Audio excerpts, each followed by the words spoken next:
I know that I know that I'm done. I know that it's time to go on a run. So I'm feeling pretty good, and I'm staying home tonight. Finally, tomorrow I got the Blue Jay game. Saturday, the Blue Jay game. Can't go though, Carm. Not even this guy is prepared to pay $2,000 to go see a Blue Jay game. It's too much money. Prez, I got some people I know that got $300 tickets yesterday. It was crazy. The general admission, they caught them. They released for like half an hour, and they released a ton of $300 tickets. And just like that, it went back up to like $2,000 after that. So I wouldn't pay the crazy thing, Lawrence? Yeah. The crazy thing, Lawrence, is those tickets were $300 with the taxes and what have you, $345. During the regular season, those tickets are $20. I think they're $5. Aren't they $5? $20 general admission. You don't get a seat. You just I'm not standing. I'm not standing and watching a Blue Jay game either. So it all works out. Okay, Carolina. With that said, minus 135 on the Avalanche, plus 111 on the Canes, who experienced their first loss of the season to the Vegas Golden Knights. Where are you going here on this one? Well, sidewise, brother, I will lean slightly on Colorado. Look, is Carolina as good as they've looked? And not only have they won almost every game, losing their last one to Vegas, but they really won a lot of those games going away. With that said, they have not had a real tough schedule, Carm. Before Vegas, it was the LA Kings, the Anaheim Mighty Ducks, and the San Jose Sharks. So I don't think Carolina is as good as they look record-wise. And I don't want to play. I don't want to play against Colorado off of a loss. They lost to Dallas 4-3. They came back. They won their next 3 games, holding opponents to only 1 goal. So from a side perspective, I don't want to play against Carolina off of a loss. I don't want to play against Colorado off of a loss. But if I had to pick one, I'll take the home team, who is a better team, who's had a tougher schedule. And it's a pretty short number at minus 135. The play that I like the most here is under the total. And, Colorado, we think as an over team, given that they've got weapons everywhere. It is really tough to score against this hockey team. I mean, already this year, this team has played 7 games, and 5 of them, they've kept their opponents to 1 goal. Just think about that. In 5 of 7 games, they've kept their opponents to 1 goal. That is absolutely incredible. And Carolina is not a scoring juggernaut team. I understand they put up 5 or 6 in their first 5 games. Again, the Kings, the Ducks, the Sharks, the Flyers, these are not great defensive units. They finally played a great defensive unit. They put up a 1 against Vegas. So I look and Carolina's defense is incredible. They too have held teams to 1 goal only 2 of the last 4 games. On top of all of that, if you take the best teams when they play each other, the contenders, if you take them when they play each other under, you'll do well. And if you take the crappy teams like Anaheim against, the Blackhawks over, you'll do well. So regardless of how they're trending regularly, when contenders match up against each other, we look to go on the under. When pretenders match up against each other, we look to go on the over. So I like the under in this game, and I lean on Colorado. Prez, you broke that down fantastic, man. I appreciate you doing that. You also got a very good comment from TJ Salvador. Says, so appropriate. Prez has the Adam Vinatieri poster behind him. Much like the GOAT of kicking, Prez is clutch in poker, golf, and handicapping. Wow. How's that for a comment, man? Well, I mean, I appreciate that. So thank you, brother. But I got to start swapping these things out. And I mean, here, Carm, hold it. Don't go anywhere. All right. And that was the Carm, Prez. And now we. I also like this comment. I actually agree with what Prez just said there, as if it was a shock. Oh, God. Look for the nearest. Okay. There you go. There's a lot of stuff. I have to redo this all. My plan was to like rotate the chairs around because I got 4 walls of stuff. Anyway, I got to go tape the best betting show ever. I have 3 plays up for my clients tonight. It's all good. It's all good. I'm going 3-0 tonight. So nobody needs to get them. I love you all. I'm 7 and 13 to start the season. So 7 and 13 to start the season. I got 3 plays up tonight in the NHL, and I'm sweeping the board tonight and starting to get going. Thanks for having me, boys. Lots of love. See you, Prez. Best Have a good of night. luck. Best of luck to you. Andrew, by the way, for TJ Salvatore, Andrew, I did have Cacio and Pepe last night. I ended up making it. If you guys are wondering what Cacio Pepe is, and it is pepper and pecorino cheese on fettuccine. So no red sauce. It's a white dish. Very good. Dan, our producer, who is a fantastic chef, would probably make a great dish with that. Andrew, Florida, Pittsburgh, -201 on Florida, +163 on Pittsburgh. The total sits here at 6. Here's where I'm going to go with this. And I know that Los Kid is probably going to come into the chat and say, Carm, are you fading Pittsburgh once again? Yes, I am. But I'm fading them for a different reason, Andrew. We know Florida has the injuries. We know that Florida lost quite a few games in a row. I think it was a 4 or 5 game losing skid. But they broke that skid on their final game of this road trip, winning 4-3 in Boston.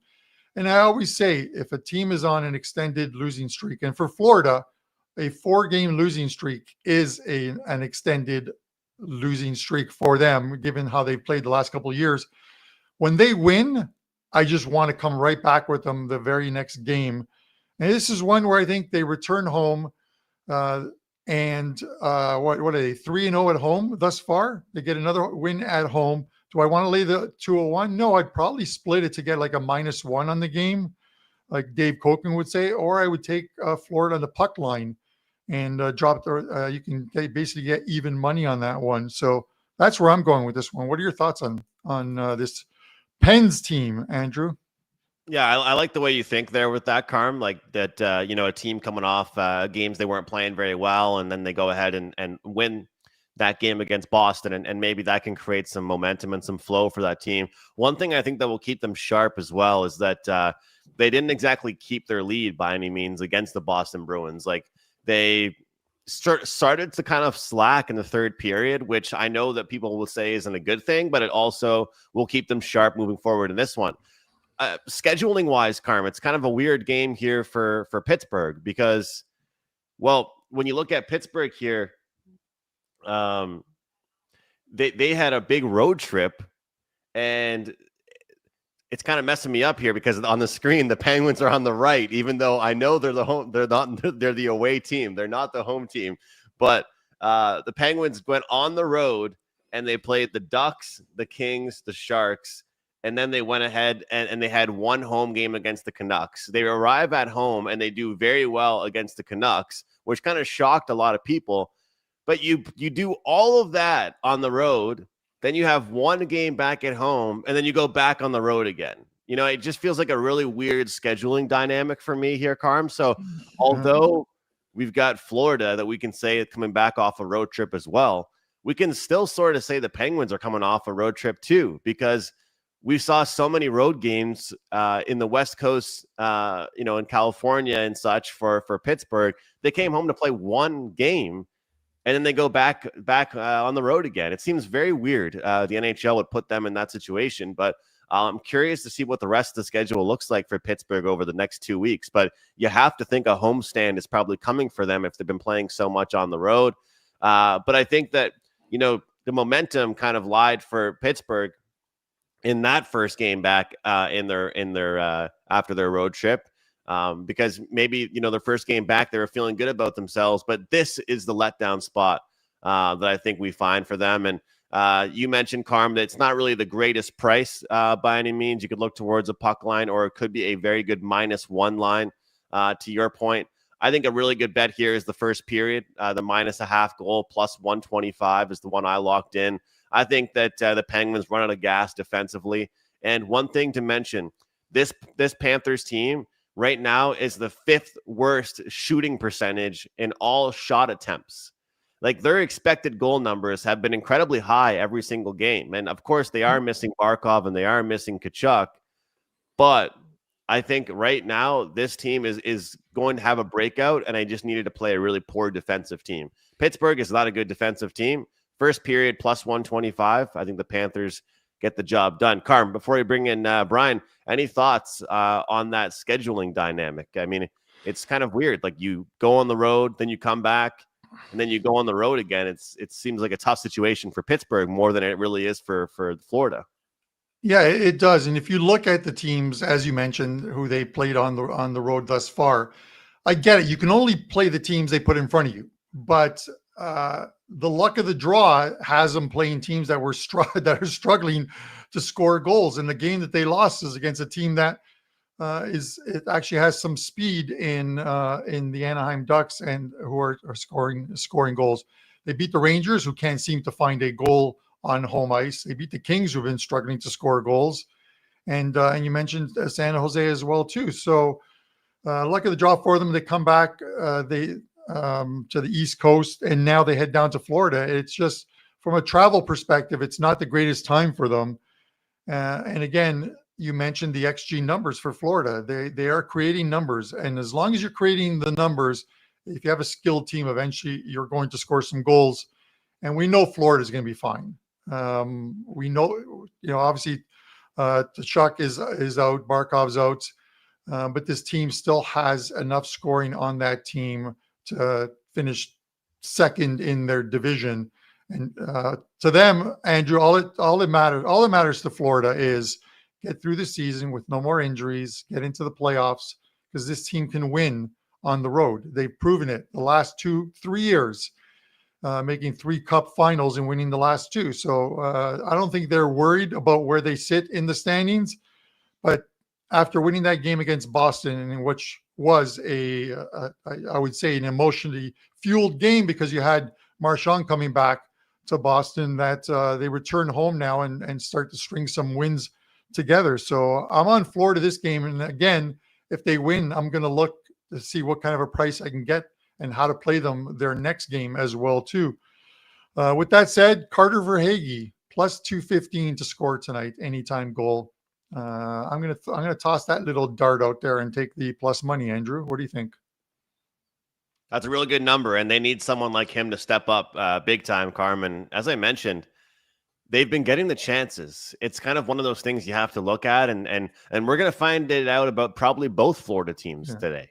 Both Florida teams, I would say here, Carm. Does the XG mean that they're bound to start scoring here, or does it mean that right now the well is very dry and they're not going to finish their chances? But that's one thing I really like to look at.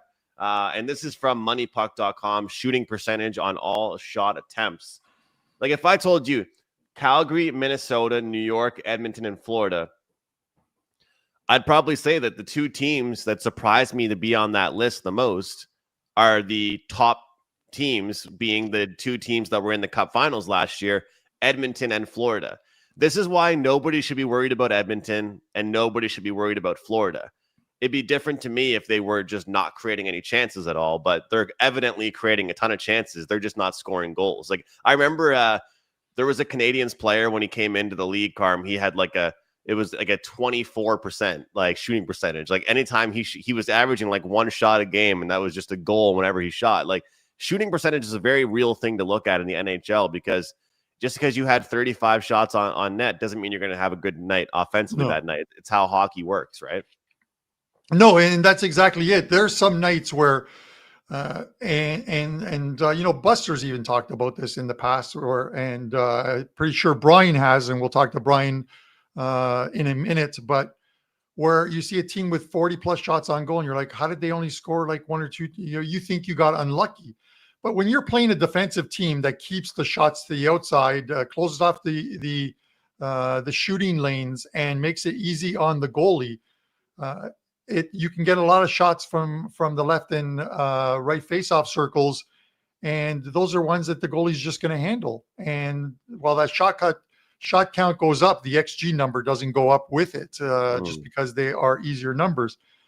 And when we talk about analytics, don't hang your hat just on one stat, guys, whether it's XG, which I'll talk about, because I'm not going to say you can go broke just betting on teams to finally come out of that XG curse or what have you, but high danger chances, you want to make sure that the teams are producing and goals above expected. Andrew, it's what we talk about as well too. But the right guy to bring in for that kind of a discussion is none other than Mr. Leonard himself. Let's see what kind of a hairdo he has today. Oh, look. Oh, wow. Are those frosted tips? No frosted tips, but it's what they call gray hair. Great. I let my wife do it. So, yeah. Talk time, sponsored by Just for Men. I thought they were frosted tips. I don't use that. Never dyed my hair, as you could see from this here. It's just, I don't know why that works out. Brian, you have two things. First of all, you have a 5% play going today. You can tell us that before we get to this Utah-St. Louis game. And then anything you want to add on analytics that we were just discussing. Yeah, you mentioned the 5% play. It's up right now. I put it up last night. I couldn't believe the line on it. And the line's still there. So, yeah, more people could take advantage of it. Number one in the last 11 years over at WagerTalk since their inception in hockey in net profit. And number one in the last 3 days. Although I was with Andrew yesterday, I had Minnesota. I lost that game. I would play that game again. It's after it's over, you don't always win the game, but it was a great situation. And hats off to New Jersey. They played much better than I thought they would. But, it happens. I lost. I took a chance, and I'd do it again. As for analytics, yeah, you got to take everything into account. I think last time I was on here, it was a big schedule, and only two of the teams that won actually outshot the opposition. To me, that's the most useless stat there is out there. You got to look at high danger chances. If you're able to watch the games, a lot of time you'll watch a game and you'll see exactly why one team is put more shots on goal. It's because they're getting desperate. They can't get inside. They can't get the shots they want, so they're just getting out there and just slapping it towards the net, hoping to get a nice bounce and to score a goal that way. So yeah, there's so many things you can look at, and you guys watch a lot more hockey than I do, and I'm relatively new to the sport compared to you guys. And congratulations on the Blue Jays, by the way. And yes, I'm with Prez. I'm not paying $2,000 for a ticket to stand. Although I will say I did not know that Prez played golf. One gentleman said he was good at poker. He's good at sports betting and golf. I didn't realize that they made the golf clubs that short. He must have had to go to a child section to get those. He's not a very tall man. Toys R Us. Toys R Us. You know what, Brian? I will say this. It actually it affects me because next year I told all my friends I'm determined I need to get taller clubs. Like I feel like they're better off. Like the more average ones would suit him better. For me, it hurts me because like I have to hit like a squat to hit with like regular size clubs, and obviously most clubs are probably closer to Prez's size. So I think it might actually impact it. And it's probably easier to play golf though when you're closer to the ground. It's harder for you over as far. Hey, that's the benefit right there. Listen, just you suck, Andrew. Yeah, I do. I'm lucky if I swing 100. That's for sure. Yeah, I've played golf with Prez in the past, and I count every stroke. I don't think he counts every stroke. I'm just going to throw it out there. There was once where he drove it into the woods, and he's like, I'm going to find the ball. I'm going to find the ball. And then after like 5 minutes of us searching for it, I head back to the cart to grab my club. He goes, I found it. And I'm like, and I'm questioning in my head, do I tell him that his ball is in my back pocket or not? So, what's the worst? I'm not sure which one he found. The people that look for too long. That's like those people bother me too. Like if you're looking, like I remember I played with somebody one time and I was playing my old man, this guy and his buddy, and my old man just kept on throwing out balls out of his own bag. Hey, I found your ball. It was right over here. But he was just using his own balls because this guy was looking for like 20 minutes. You can't be playing with somebody that's looking for their balls for that long. Speaking of look for our balls, we'll have to look for our balls and get back to this show. Find some winners for everybody. Cool. I wanted to mention one thing before we go, because we're talking about analytics. Calgary last night against the Canadiens. Carm, I always joke with you. Hey, I think this might be a spot to fade the Habs, but I don't know if I can fade my Habs. And yesterday it was a spot to go against them, but this Calgary team just can't score. And that was the only reason, guys, that I truthfully kept off the Flames yesterday. This is unbelievable. Their shooting percentage, Brian, on all shot attempts this season is 2.09. Like, you want to talk about that, that website I always talk to you about, the shot factor, or what the shot quality? Yeah, shot quality. Like, look at the shot quality of this NHL team right now, 2.09. Like, and we'll put it in reference for everybody. Winnipeg right now has a 7% of their shots are turning into goals. And only like 2% of Calgary's shots are turning into goals. That's pretty tough. But anyway, Brian, I just thought I'd mention that because, you could have the best spot you possibly can for Calgary, but it doesn't really matter if they don't really have the goal scoring ability right now. Speaking of teams that are scoring, though, Utah is scoring goals. They're quietly actually a fun team to watch, this Utah team. And I got to give them credit here, guys. I didn't think their home ice was going to be that bumping. Like, that building seems to be a pretty good home ice, but they're on the road here in this one. What do you think? Yeah, knowing that I had season tickets for the Golden Knights the first 6 years, I know how it is when you get a new team in your city. That was the thing, and that was in Las Vegas. Can you imagine in Utah right now? That's got to be great. I want to drive up there and see a game. Yeah, it's something that has really worked in their favor so far. As you mentioned, perfect 4-0-0 at home, but just 1-2-0 when they go on the road. They're just coming off of a perfect homestand, and we find them embarking on a 4-game road trip. In fact, 8 of their next 9 games are going to be on opponent ice. And you mentioned the schedule with Pittsburgh, I believe. That's very similar here. So basically, you're looking at 9 straight games that Utah will be playing on different ice. And that's something I always look at. And if they happen to get off to a good start, I'm looking to go against them. If they get off to a poor start, you've got time to get back as the lines are going to move based on how they play, especially this early in the season. And when you take a look at the games that they won at home, they played 4-0 at home, as I mentioned, but 3 of those came against Calgary, San Jose, and Boston. 3 teams right now that are pretty much struggling.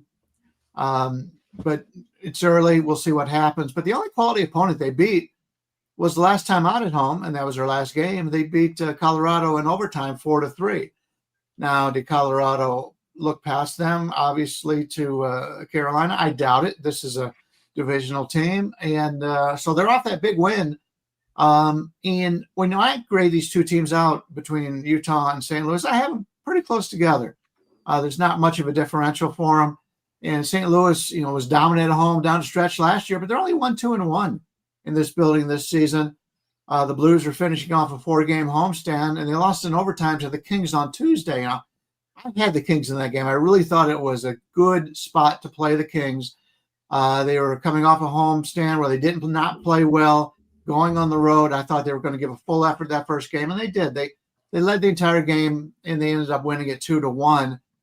And but now I'm going to go against the team now that I backed the other day. We're going to go on the team, that I went against the other day. And so I'm going to play St. Louis in this contest.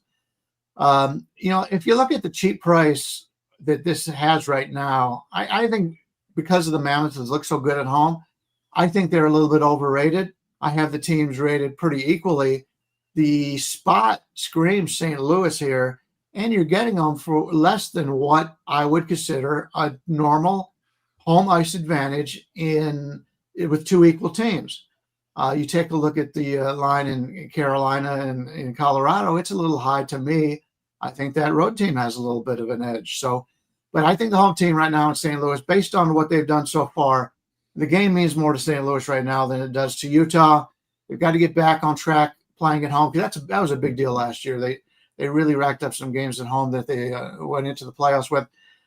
So it's a situation for myself where I think there's plenty of value here on St. Louis, and you're getting them at a pretty good price. Yeah, Brian, when we talk about St. Louis, They rebounded nicely against the Dallas Stars after getting embarrassed at home by Chicago, 8-3. And then they followed up with another very good game against the LA Kings. Unfortunately, once the game goes to overtime, we all know the bounces. We always remember the games we lose in OT. We don't remember the ones we win in OT. It is like a poker player who remembers losing with aces, but never remembers how he cracked someone's aces. It's selective memory, as I would say. But I agree with you. Like, it's such a low price, I think, on the Blues right now. And Utah is playing well. It was a 4-game sweep for them on home ice, and an impressive one coming back against Colorado. But you look at the games, and it's like the Calgary Flames, San Jose Sharks, the Boston Bruins. The one game of those 4 that has to be the most impressive was against Colorado. I agree, and it was the last one they played, so they're coming into this game pretty happy. Whereas St. Louis has had a couple games there, like you mentioned, how they played against Chicago. This is a team that I think the talent level's right there. I do like the Utah team, no doubt about it. But right now, I think it's a good spot for St. Louis, and like I said, the line's very cheap. And one thing I've noticed, guys, we're seeing like defensive-based teams are the teams that you really want to be backing at home. And St. Louis with their good goaltending, Jim Montgomery, how he coaches. I love the play, Brian. I'm right there with you. This may end up being a play for myself because I looked at it last night, and I think that just by the structure of how they play, they're going to be able to kind of contain Utah. But when Utah gets the last change, they're going to be able to get it done. Like for a team like Colorado, obviously, everyone talks about the high altitude and all this, but with how good and skilled they are, does anybody really care if you're backing them at home or on the road? You know what I mean? But a team like the Blues, maybe that means more. And look at the Wild, guys. Like, they let us down yesterday. They didn't have the best of road trips. And Brian, you know exactly as well as I do, they're going to go at home and the Wild are going to start playing well again. It's just how she goes. Certain teams, I think it might be like the lower scoring teams are better to back at home. And then some of the teams that can score, it doesn't matter really where you're backing them, Yeah, I look at it more of a strength of the team and how good the team is. The better teams, I trust more on the road than the lesser teams. Lesser teams, you can get value betting bad teams, lower than league average teams at home. But when they go on the road is where you can really take advantage of them, because it's tough. You've been to a lot of these arenas around the country, and I've been to 4 or 5 myself just in the last couple of years. And, it's tough to go on the road, especially if you played the night before and the other team is healthy. You're at a major disadvantage in that regard. And yeah, the schedule means a lot more than a lot of people pay attention to it. If anybody's out there bet the NBA over the years, that. Teams playing the third game in 4 days, back to back. It's tough to do when the other team's been rested. Karma, what? Trivia question for you. What does Jim Montgomery and Carmine Bianco have in common? We both have the same barber. They both know a lot about hockey. Andrew, let me say this before we let Brian go. I've been going to the same barber since I got my first haircut at 5 years old. He does the straight blade shaving, but here's the thing is, last year I think I went, and his health isn't as good as it was before, and he's got the shakes now, and I cannot have a straight razor with the shakes. But the other thing is, my friends go to him as well too, because we all grew up in the same area, and he will say to them, "Hey, I was listening to Carm on the radio yesterday. I'm no longer on the radio." So it makes you wonder, do you really want this guy cutting your hair or giving you a straight razor shave? Brian, what do you have up at WagerTalk with your 5% play as well? Well, we got the 5% in hockey. I may add a couple more.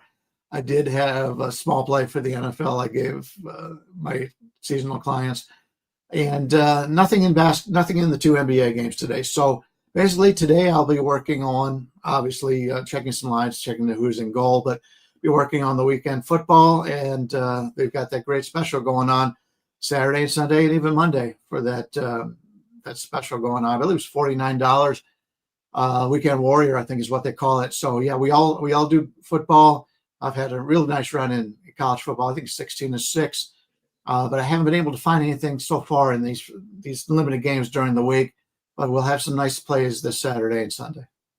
All right. I wish you the best of luck on the weekend, but of course, I wish you the best of luck tonight. There you go. Brian, Good luck, Thank you knock it out of the ballpark each and every year in NHL. So head over to his page over at WagerTalk, wt.buzz/BL to get that play. Andrew, speaking of plays, the New York Islanders and the Red Wings on the second of a back-to-back.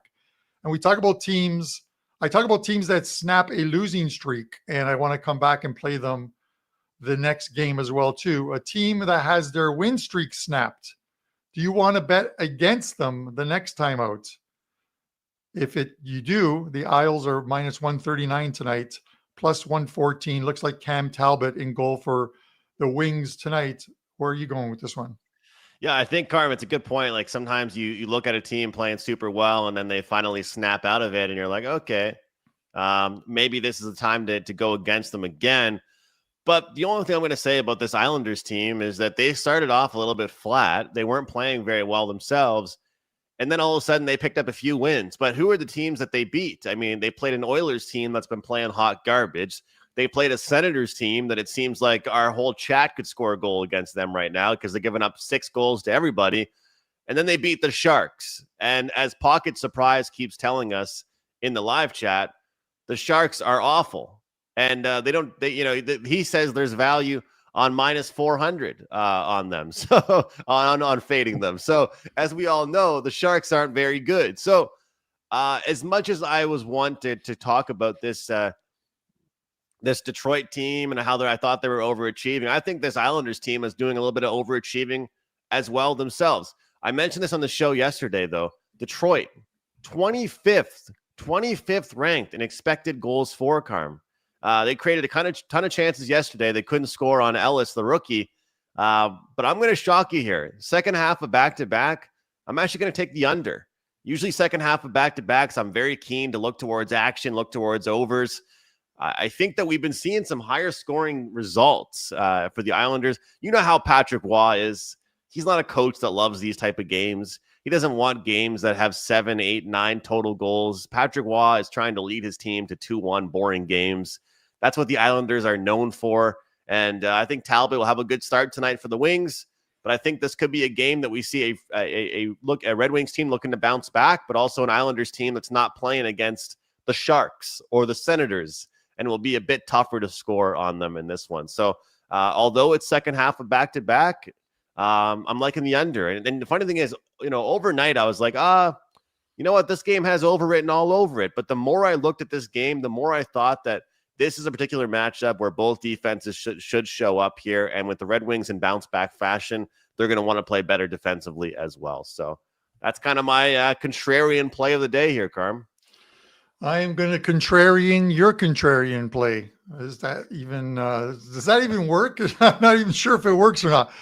I have a friend who's flying in to town from New York. He is a season ticket holder for the New York Islanders. Hilarious hilarious story. I'll make it quick. During the pandemic, when fans weren't allowed in, they allowed season ticket holders to buy cardboard cutouts and put them in their seats. Well, he gets a cardboard cutout of my brother, who's a friend of his, and one of our other mutual friends, and he has them in their seats. So when they're showing the games, they're showing the cutouts, and where his seats are is where the camera would always pan in on. So my brother ended up his cardboard cutout on the telecasts. But anyways, he's in town for the Breeders' Crown. Any of you guys who are huge or that are standard bred fans, horse racing fans, the Breeders' Crown is Friday and Saturday here at Mohawk, just outside of Toronto. So he's up here for that. We're probably going to catch this Islanders game on TV with him. I am taking the team total. I'm riding the wave of the Islanders scoring goals of late against a Red Wings team coming off a loss against the Buffalo Sabres. It's a back-to-back, over 3.5, plus 115 on the New York Islanders tonight, Andrew. It might be a little biased. It might be a homer bet for my buddy, but 3 wins for the New York Islanders. They're scoring goals. Their games have some goals in them, so why not? Yeah. We'll go It's a for nice 4. price too, Carm. I like that plus 115. Good number there for Yeah. the team total. I like it. Yeah. Plus, you love those plus money ones. It's right in that wheelhouse of yours. So Yeah. I'm being a contrarian to your contrarian. I'm not looking for a low scoring game. I'm looking for some goals here. Team total over 3.5 plus 115. Can you talk me off that or no? I wouldn't mind a 4-1 game. Give me a 4-1 game. That will cash both our tickets. That's fine with me. There's a new thing that I started looking at this season, and it's like last game of road trip or second half of back-to-backs. Here's my thought process was like, if the Wings were to have won yesterday against Buffalo, then I would like the over, because I think there would be that like foot off the gas pedal mentality. Yeah. But I think the fact that they're off a loss, maybe we'll see more of a defensive game in this one because they're, give up 4 goals against the Buffalo Sabres. That's like East Coast team, man, giving up 4 goals against Buffalo. Wow. So it's tough to see. Yeah, it is. It is. It's Nicholas very says rare both teams to score 2+ goals. Interesting. Sure. Interesting. Yeah. Okay. Not Why bad. not? If you can get plus money on it, it'd be good. Who knows? As far as that one goes. But Andrew, we got one more game, and then we're going to get into the same game parlay and pods, and it's the Dallas Stars minus 149, the LA Kings plus 123. The total sits here at 5.5, and you got the Stars on a 3-game losing skid right now. They didn't look good against the Columbus Blue Jackets. Where do you go with this one? Carm, I'm going to take the over in this one. We've seen this Kings team just hasn't looked very good defensively at all. They've just been giving up goals. They look like an aging blue line. They don't look like they have the foot speed that they once had. Their PK hasn't been all that great over the past few games, even though it did start off on a really good note. But I think this Stars team, when they snap out of their streak, they're going to snap out of it with a ton of goals. Like, they're going to find their offense. And so I think with this LA Kings team looking to find their way, and I think that guys like Byfield and guys like even Laferriere, like they're finding their stride. They're just not able to capitalize on some of their chances. Fiala can't lead the way. Kempe can't lead the way. There needs to be more guys that are contributing offensively. But one thing about this Kings team, they weren't playing very well at home. They needed to get out on the road, and so far so good, but I think it'll continue with them having success on the road. I talked about earlier with Brian about some of these defensive teams, playing better at home, but the Kings weren't playing well at home, so they got to get out on the road themselves.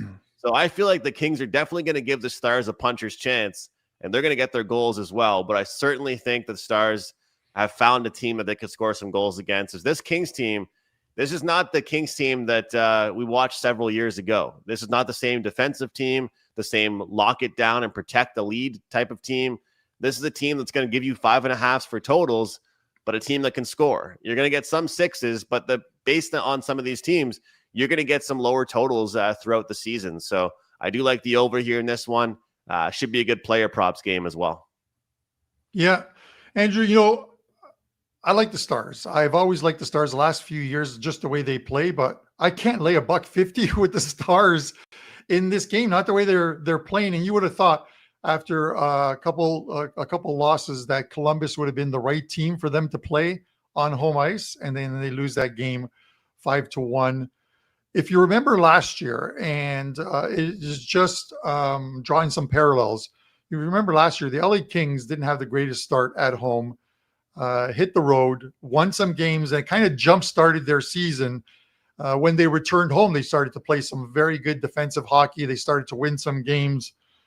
They get that win in St. Louis. I think they could back it up here. I think the price is just juicy enough at plus 123, and you could probably find it a little bit better at a couple other books where I would want to take the Kings until the Stars. I see something from the Stars to turn it around. We've seen a lot of good teams thus far this season with 2-game losing streaks that turned into 3 and then 4 before they snapped out of it. And the Stars are mired in one right now. It's a 3-game losing skid for this team, and the last one wasn't a good one. for them. So the Kings are 2-1-1 on the road this season. They opened up with a OT win against Vegas Golden Knights. So I would take them, Andrew. I'm going to take the plus 123 here and look for them to beat the Dallas Stars. And hopefully at some point the Stars turn the corner where we can jump on them and get them at a good buy low price. But as far as I'm concerned, for tonight's game, I'm on the Kings. Hey, look, streak can only be broken once, Carm. But this team can keep on losing and losing and losing for a couple more games. So definitely don't hate that, and I love the price on it as well. I think they are a live dog tonight. We'll be finding out if I take a look at a team total or money line or full game, but I do think we see goals in this game regardless. I think it'd be tough to see the Kings win this game with only a few goals. Like if they're going to beat the Stars, I feel like they do have to show up and be able to put some goals up on the board. Yeah, great stuff by Brian to remind people about that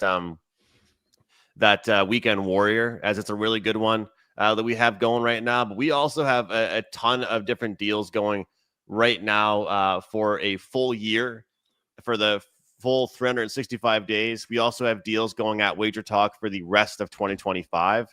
So I think it's a really good opportunity for anybody looking to get in long-term with us. Carmen, it's about to be a really busy time of year with NHL, NFL, NBA, college sports going on, UFC, soccer, CFL playoffs, if anybody cares. A lot of stuff going on. A lot of stuff going on. So if anybody's interested right now at WagerTalk, yeah, exactly. There's a lot of stuff going on. So we got a lot of stuff to look at, and I think it's going to be a really, really good run for the next couple of months. So you guys can get that next Tuesday, I believe. Some of these expire. So if you guys are interested in getting some long-term deals, make sure you take advantage and check that out before these expire. All right, Carm, am I up or are you up for our I will go. I'll go first, and then you can put up your same game parlay and close out the show. Just as far as what's going on at WagerTalk before we do the pod, I have a couple plays up in Europa League soccer that go at 3:00 today. Yesterday, a win and a push with my two games in Champions League. Two plays up in the NHL tonight. One's a best bet selection. So you can grab the 1 day all access and get all of those plays. But it's a great deal. Andrew mentioned you can get the rest. There's a great deal. The rest of 2025 for basically, I think it's like $8 a day. It's a great deal because I'll be in a ton of action with college football, with NFL, which is going extremely well, NHL, soccer. There's just a ton of action for me. So you can grab the rest of 2025 and hopefully we end up with a nice, strong run to finish off the season. Now, my pod play. I am going to this Tampa game, Andrew. Tampa, the team that mushed both you and I in this game. I'm taking Tampa on the puck line. Yes, Los Kid, I am taking Tampa Bay here. Andrew, I look at this game and the puck line is -1.5, -115. They're playing the Chicago Blackhawks. And you look at the Hawks the last couple of seasons on the road. Last season, 10-31 on the road. 26 of those losses came in regulation. They were one of the worst teams against the puck line on the road. The year previous, even worse, 7-34 on the road for Chicago. 32 of those losses in regulation, and a lot of those were by 2+ goals. Tampa, the sixth best team last season at home on the puck line. That's where we're going. So it is $200 on Tampa, -1.5, -115 to get that bankroll back up again. So that's my pod play. I wish you the best of luck if you're following. Karma, I had to correlate my play with your play here. Won't take any more time because we're going to look at this right now. We've got a same game parlay, and I've got 3 guys that are going to get the job done, and they're all on the same team. Brandon Hagel on the same line as Braden Point, and even if they shuffle things up, they're out there on the top power play unit as well. Hagel has to get going, and you know who I think he's missed? A guy like Kucherov being back in action. all three of these guys work well together. All three of these guys have been on the team for several years. And Carm, well, with Kucherov being back after his sickness, I love that you like this Tampa Bay team today. It's a high price against the Blackhawks, guys. So I feel like it's a really good game for player props. We got Brandon Hagel, 1+ point. Braden Point, 1+ point. And Nikita Kucherov, 3+ shots on goal, plus 178. Guys, shop around to get the best number you possibly can. Every book is different with their same game parlays, but I like this one a lot. So, guys, if you're following, this is a little bit of a lower price than the ones we've had the past couple days, but plus 178, not too bad. Hagel, Point, and Kucherov shots. Let's cash this ticket. And between this same gamer and Carmine's play of the day, this is going to be hopefully a really good night for the Tampa Bay Lightning. And we had a comment. I got to try and find this from KK Flyers saying Tampa is dead to me. And I'll tell you what, if you and I don't have luck with these two plays we just gave out, Tampa's dead to us as well. So yes, we're giving Tampa one last shot here against the Hawks. That's it. That's all we're giving them. And with that said, guys, 9 minutes until Andy Lang and WagerTalk today with some fantastic guests. This should be like any other show where, like the halftime show, where they throw it to the reporter on the side of the field and the game just kicks off or what have you. Stay tuned in, guys. Hit that like button. Join the hit the subscribe as well to join the ever-growing community here at WagerTalk. We will see you tomorrow in action-packed Friday and the return of 6 and 60.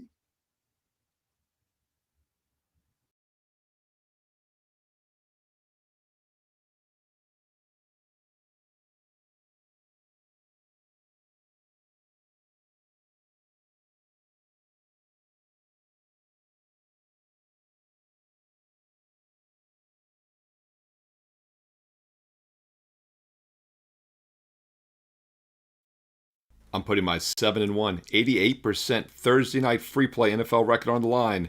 Free play Vikings and Chargers coming up on Prime right here, right now. Hi, this is Steve Merrill, WagerTalk.com, right back here on WagerTalk TV. And as I said, free play Thursday night NFL videos have now gone 7-1 this season. I, of course, gave you a side and a total back in week 2, so we're 7-1 overall this year on Thursday Night Football. And don't forget, last year in the Prime games, I hit over 70% for free here as well. So we'll try to keep it going, but a lot of uncertainty with this Vikings-Chargers game. And of course, I'm doing this video on Monday, nice and early for you, because I always want to get them up nice and early because I love the views. I love the support here on WagerTalk TV. And by the way, if you're liking these free play videos, all I ask is a quick thumbs up like while you're watching. Click that thumbs up like. Thank you so much. And let's break down this game on Thursday night, Inglewood, California, SoFi Stadium, Vikings, Chargers.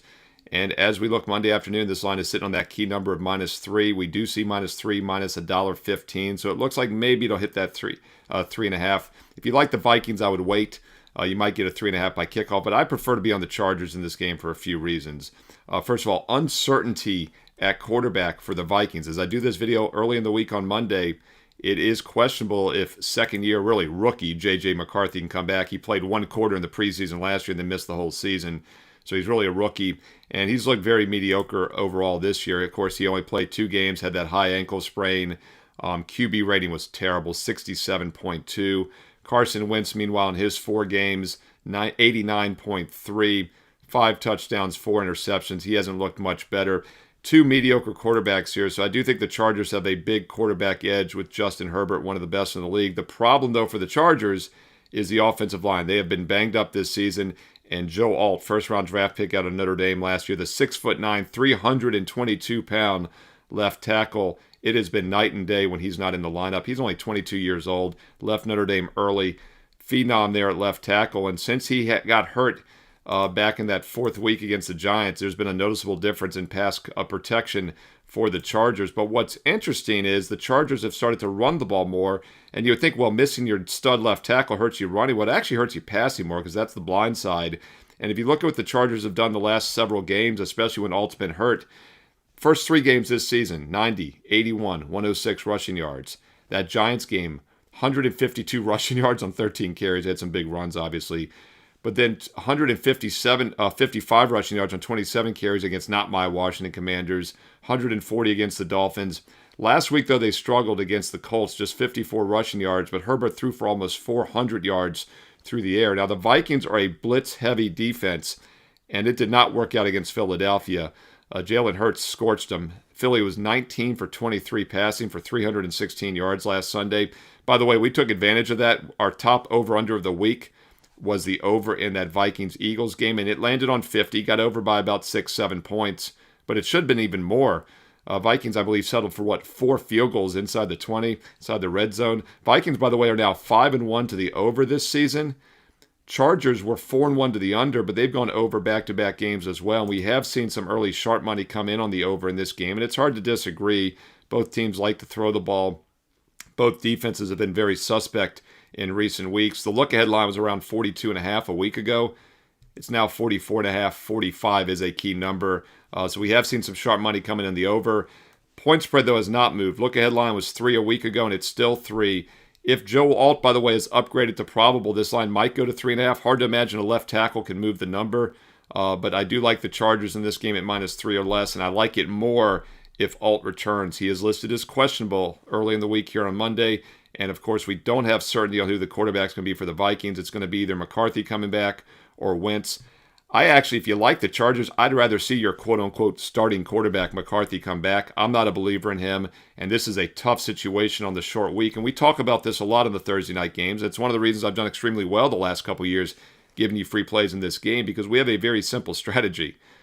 The short week, the short prep week, favors the home team, because Minnesota has to travel. They lose a day basically because of travel.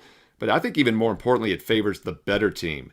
Now, in this situation, these two teams are pretty equal as far as scoring margin, but if you look at yards per play allowed versus opponents played, Chargers have been the better offensive and defensive team overall this year, and at -3, factoring maybe a point and a half for home, odds makers are saying they're the slightly better team. I think the Chargers are the better team, plus they have that home field edge on the short week. Let's not overthink it. Chargers -3 or less, and I like it better if Alt returns, so keep an eye on that injury report for that star left tackle for the LA Chargers. Hey, what are your thoughts on this game? Side, total, player props. How are you attacking Thursday night? Drop them in the comments below. I do truly read the comments and I reply back. Hey, include some analysis if you have time. Let's learn and earn and win together here on WagerTalk TV. And I keep saying 225,000 subscribers can't be wrong. Well, as of Monday, it's 226,000. It might be 227 by the time you watch this video before Thursday night. Make sure you're one of those subscribers. It's free. Just click subscribe and also consider clicking that bell as well. You'll get an instant update when I do a free play video each and every day. Last week, I gave you all 10 weeknight college football games for free. I give you the Thursday night, Sunday night, Monday night football games for free every week. As I mentioned, these Thursday night games are 7-1, 88% this season. How are you not liking that? If you are, thumbs up, like, and comment below. But also, when you click that bell and you subscribe, you get an instant alert. You also know when my top 25 college football video is ready for Saturday, and my NFL Fade the Public video is ready for this Sunday. Only the second time in 7 weeks, by the way, that the public won this past week on Sunday. We'll see if they give it back this week in Week 8. And by the way, if you're in a fantasy league, 6 teams have their byes this week, the heaviest bye week of the season. So it's a shorter card. We have none of those London games. And oh, by the way, that's something else I wanted to point out. Another reason I like the Chargers in this game. We talked about the short travel situation for the Vikings, just 3 days of rest and travel after playing at home against Philly. But I think it's even rougher in this situation because they had to play back-to-back European games. Keep in mind, they played Dublin, Ireland, Pittsburgh back the last week of September, and then they stayed overseas and played in London against Cleveland. Did get their bye week. Came back at home against Philly, but now they're traveling again. And by the way, Akers, the running back for Minnesota, Cam Akers, threw a touchdown in that Pittsburgh game in Dublin. He has the best QB rating. Win some bar bets this week. Who's the best quarterback on the Vikings? Cam Akers. 3 games played, 1 pass attempt, 1 completion for a touchdown, a perfect 158.3 QB rating. Hey, you can owe me later when you win some bar bets with the Cam Akers as the best Minnesota quarterback. Doesn't matter if it's Wentz or McCarthy on Thursday. Put Cam Akers under center. But this is a tough scheduling spot for the Vikings on 3 days. And then on top of that, they had the 2 European games. What are your thoughts? Comment below. Does that make a difference here on Thursday Night Football?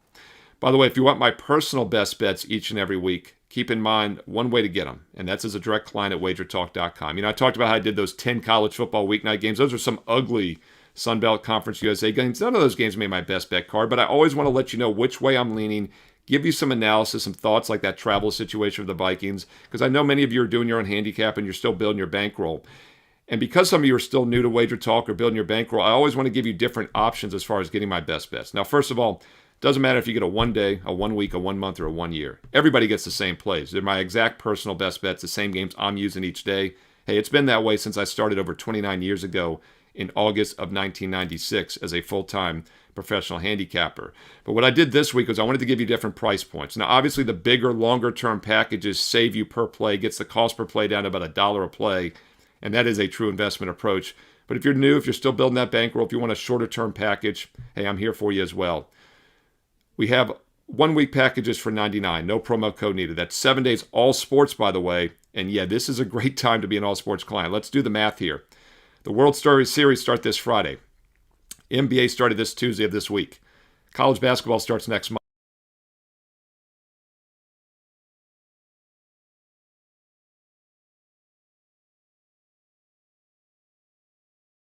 We talk today the gold standard of sports betting shows where we talk to Joe, absolutely packed, and of course, breaking news that we will address and we will talk about. But we're going to bring in Gianni to break down the steam report, get his thoughts on this. What a perfect day for Dave Mason to join us for Bet Online. Normally, we like to talk about where the sharp money is, and we're going to do that, but we got to ask him about this as well.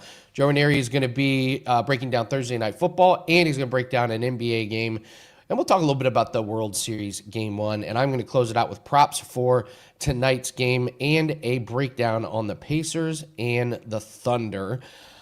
All right, guys, after this show, the Blitz is going to be at 1 o'clock live. Guys are going to be talking college football live, so stay tuned right after the show is over. Stay on the channel and talk college football. But here's what we know about the NBA and the investigation. I'm taking this from ESPN.com. I'm just going to read this verbatim.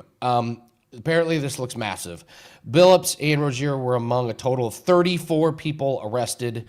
The arrests were a result of years-long investigation covering 11 states and involving tens of millions of dollars. Law enforcement officials said multiple charges involve 4 mafia families and organized crime networks and, quote, mind-boggling amounts of fraud. They also say Rozier was arrested Thursday morning, is accused of participating in an illegal sports betting scheme using private insider NBA information. U.S. Attorney for Eastern District of New York called it one of the most brazen sports corruption schemes since online sports betting became widely legalized. Chauncey Billups was arrested in Oregon. A wide-ranging scheme to rig underground poker games using technology to steal millions from victims just in the New York area, and former Cleveland Cavaliers player and assistant coach Damon Jones was among those arrested Thursday. He allegedly provided inside information about NBA games to co-defendants who used it to place sports bets. So that is what we know at this time. Let's bring in Gianni. Gianni, your thoughts, because I have something that happened this week that now I read this report. Now I'm going, well, what happened in this particular game? What are your thoughts? Yeah, I'm not surprised. Like, who didn't see this coming with the legalization of sports betting? This was going on before sports betting became so popular, before every other commercial on every sporting event we watch is brought to you by a sports book. Like, they're normal people like you and I. You know what I mean? Like, it's not like some aren't going to get caught up in betting. It's not like a lot of them weren't in betting before. I mean, this isn't a surprise to me. And the money that's involved, you're going to be able to reach out to high-profile ex-athletes, coaches, people in the know, and get them working with betting syndicates. It's that simple. The information they have access to, coupled with the people that they have access to, their network, I mean, both sides. They could help bookmakers by giving you high-profile clients that bet a lot of money and lose. They can help betting syndicates by getting information that most aren't privy to. They have a network built from their career and doing nothing else. Like, if they're not the perfect candidate for this to happen to, nobody is. So if anybody's surprised, where have you been living for the last decade? I know coming from Philadelphia, speaking when I was growing up, like hearing bookmakers knowing they were taking action from Philadelphia Phillies, from 76ers, from Eagle players, like, and you knew it wasn't rumors. It wasn't like some dude just bragging. Like, that stuff was happening. So of course it's happening. So here's the just kind of the effects that we have. Okay, I'll give you a perfect example. This week we had a cricket series, 3 games between 2 teams. One team infinitely better everywhere. Game 1, a complete ass kicking, like mauled him, destroyed him, easiest cash you've ever had. Game 3, twice as bad. I killed him. And then they lost game 2 in a game that went to overtime, and you're going, well, what happened in game 2? How did this team that mauled this team 2 times in a row suddenly all of a sudden can't beat this completely inferior team? And then you see stories like this, and now that's where my head goes. Like, did we just get conned? Did we just get suckered into it? I'm not saying that that's what it was, but that's what stories do. This is a massive problem. It just sucks all the confidence that bettors have. I watched, like, I literally thought about this game that we lost the other night, and I'm like, maybe it is that easy to fix games. I hate to say it, but yes, the fix is in sometimes. I would say it's about as rare as it gets, but these are the stories that get the most publicity, and then, you know, it gets blown out of proportion. But yeah, it does. It sucks. What a black eye on the league, man. You got a coach arrested, an assistant coach arrested for these teams. Oh no, NBA's got to be in free fall. So let's try and turn our attention. Yeah, to ways and real quickly, let's go on to today's action. I actually was interviewed for a book that it was written about game fixing, and this book documented actual fixes around the world. It's happened a lot more than we believe. And that's the difficulty as a sports bettor. When something happens that you think shady, it questions the result.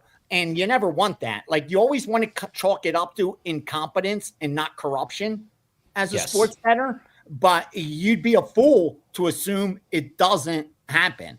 It does. And I would like to sit down and elaborate, just put a post up. Me and him had done a video back in the day about game fixing, because I was connected with the group that was working with Donahue that originally was fixing NBA games. So one day we will sit and talk about that. But let's get to today's action, because we got college football, NFL, NBA, UFC 321 pay-per-view coming up on Saturday. I got a 5% in college football, won a college football bet again yesterday. No surprise. But I did lose my first NBA game of the season, which is usually good luck, because I lost my first college football game of the season. And I don't think we've had one losing week since. So ready for today and ready for the big weekend. Big couple days for me ahead. I'll tell you that. Well, let's start with the Steam report. You want to go to college football first? Yeah, let's start with college football. And I'm just going to let it known, because most people watching already paid the $2, and they know that we are on the under tonight in South Alabama and Georgia State. And this is what you pay me for. I got you down on under 56.5. And if you look right now, it's as low as 54.5, with the under shaded at minus 115 at some shops. So we got a good bet in, and that's the most we could ask for. Now, hopefully, South Alabama and Georgia State go out there and give us a low-scoring game. As far as the side goes, it's all one-sided on the favorite. No surprise. They're not worried that South Alabama's on the road. They're laying the 6.5. They're money line, parlaying it, and they are even teasing it as well. But like I said, the total, sharp, myself included, are on the under. That eliminates any risk of over money from the betting public, because they usually bet these primetime games over. So that's the report for college football. I'll roll into NFL real quickly, Andy, as well. Dogs have covered the last 3, I think, on Thursday Night Football. So no surprise, we're getting good 2-way action here. It's not one-sided favorite money with the home team on the Chargers. That's why it's still sitting at 3, where it was pretty much all week. They're just juicing a little bit, depending on how much risk each book has. They're juicing one side or the other. It's the over that is starting to pile up for the books. And it'll be interesting to see if this total climbs, because it was the look ahead that was 42.5.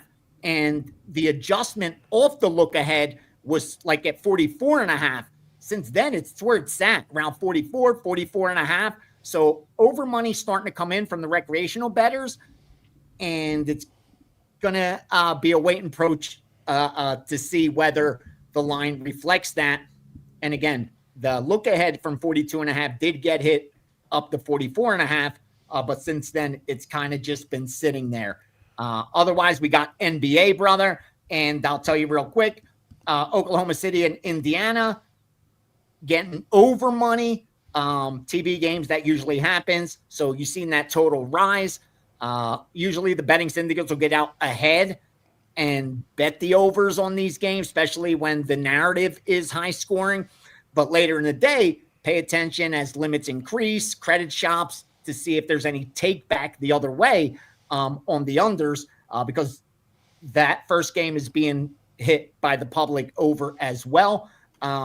Two-way action on the side that I'm seeing. Nuggets, Warriors, we saw a flip of favorite. Warriors were the dog. They are now the favorite. That got a little bit of money at +1.5. Right now it's sitting at about 2. Haven't seen much else. Nothing on the total. 233.5, I think, is where it's open. That's where it's sitting. So high-profile primetime games tonight in all sports. Yeah, overs have been absolutely cash in the NBA so far. I mean, I went down the scores last night. It was like, oh my God, over. I'm going to break down OKC and Indiana. I actually like the under in that one. So, do you like the under? Just because of the war that OKC went to, and they're already sitting Caruso, Isaiah Joe is out, and Dort and the other guy, Wallace, is questionable. Those guys played 42 plus minutes the other night in their opener. My sharpest out went up to 232 with everyone else, but he's at 231.5 while everyone else he's shaded towards the under. I like the Pacers and the points actually in that one. I lean Pacers in the under on that one. It's not a client play, but my breakdown, that'll be what it was. So, all right, let's talk.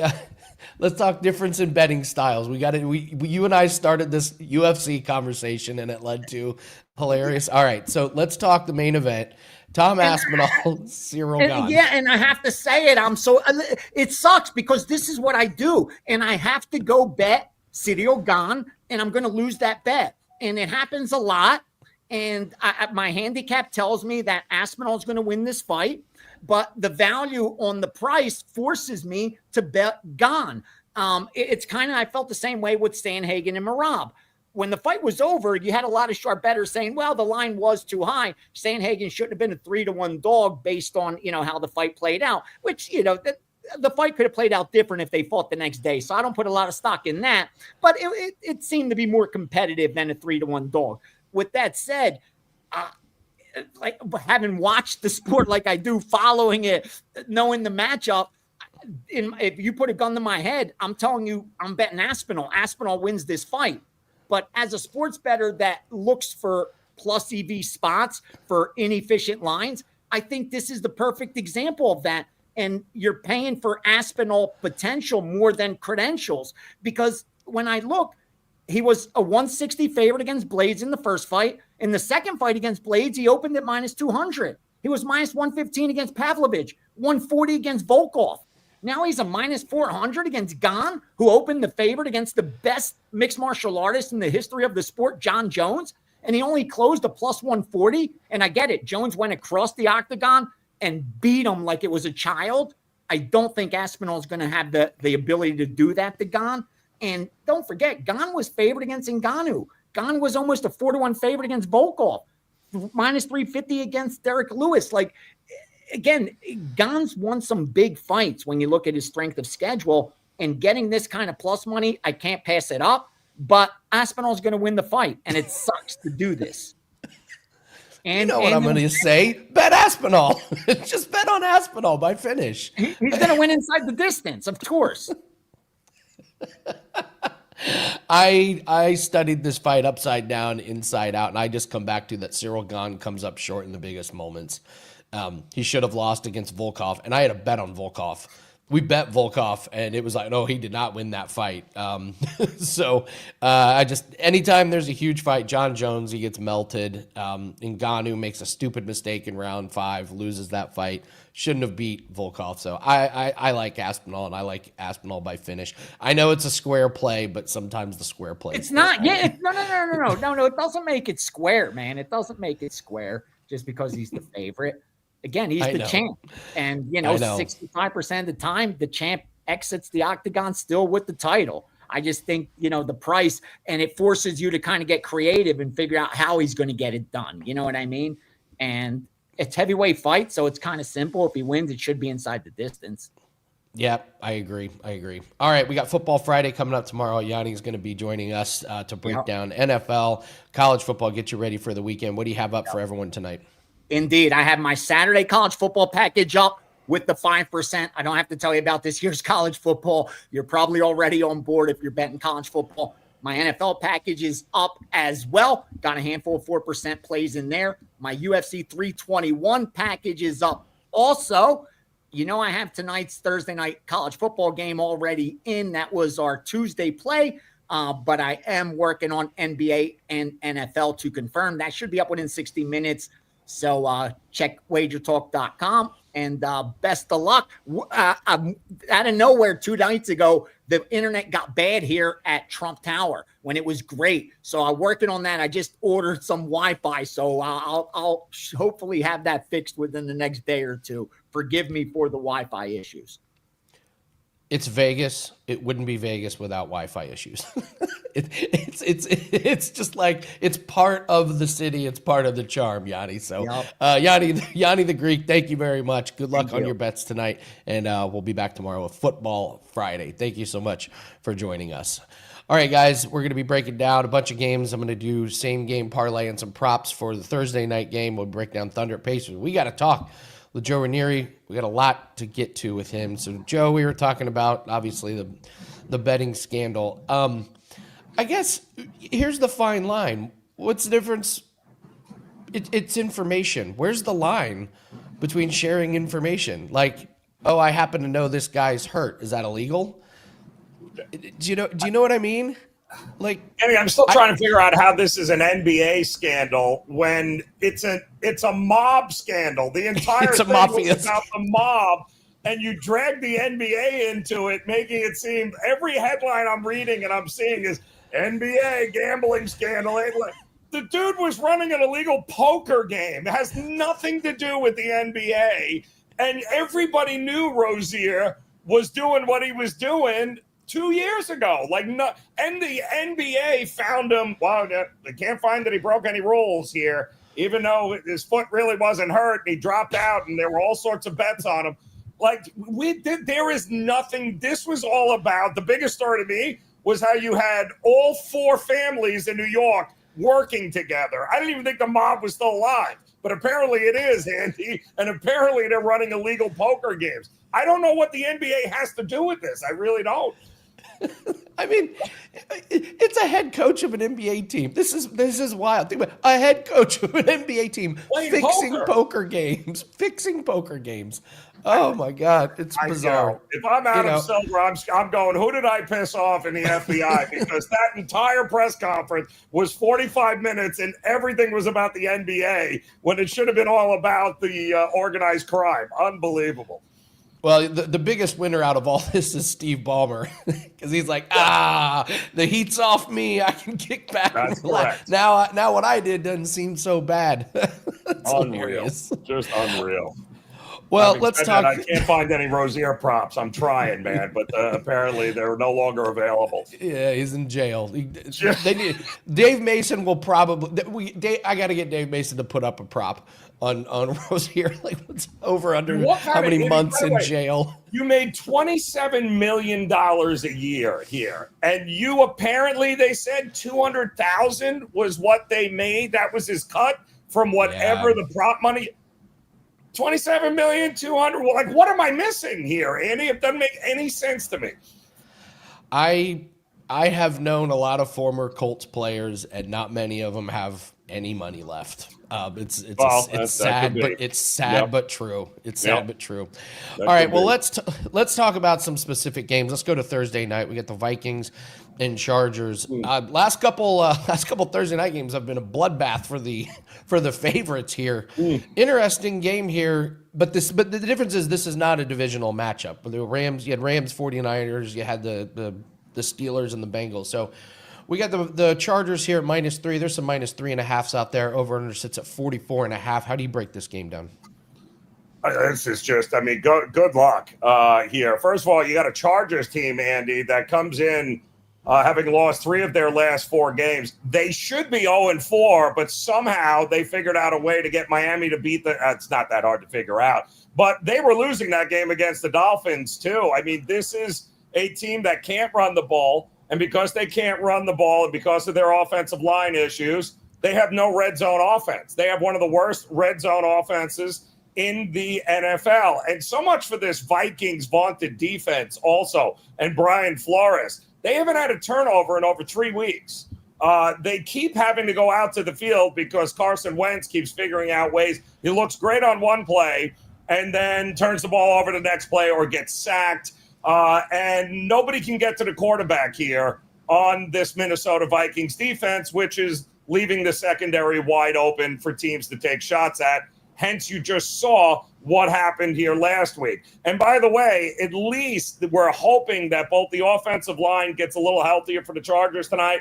Joe Alt's supposed to be maybe a game-time decision. Looks like he was trending to play. And hopefully the running game of Minnesota shows up because what Taylor destroyed them. And a lot of teams have been destroying the Chargers defense up front there. Another team that can't stop the run. They're one of the worst in the NFL in stopping the run. When you put all of this together to me, I've got playmakers all over the places on the outside for both teams. I got defensive concerns on both teams. Give me the over, Andy. That would be the only way I would look at this game. I think we get more points than we get anything else in this game. I'd have to agree with you 100% on that over. The Chargers have lost that edge on defense, and the Vikings, I don't even know if they really had it. You go look at some of who have the Vikings stopped? Yeah, Jake nobody. Browning? They can't get a turnover. They can't get to the quarterback, which means they can't get any turnovers. So it's not a good situation right now with either team. Yeah, absolutely. Listen, I watched Carson Wentz when he was here for the Colts. There's something about Wentz that we don't talk about. He had a bad injury. I believe it was a concussion, and he has not been the same since then. Yeah. I watched him here in Indianapolis, and there were plays that were just so mind-bogglingly bad. You were just like, what happened out there? Yep. So, all right, let's talk. Let's do Nuggets and Warriors here. We got a couple games tonight, some big ones. This is a monster game here. How do you break it down? Warriors, Nuggets, these two teams may meet here in the Western Conference playoffs, but what do we expect on Thursday night? Well, I don't understand the market in this one, Andy, because I guess I do understand it because the public has been certainly betting teams like OKC laying 7 against Houston. Orlando's a big public favorite now. They were bet all the way up. And neither were able to cover those numbers. And now we're seeing Golden State take money. This thing is up to 2.5 points. Why? Why is it up to 2.5 points? The Denver Nuggets have dominated the Golden State Warriors. They've beat them 9 of the last 10 times that they've played them. I just watched the Lakers destroy the Golden State Warriors in the paint to the tune, I think, of over 60 points in that game inside the paint.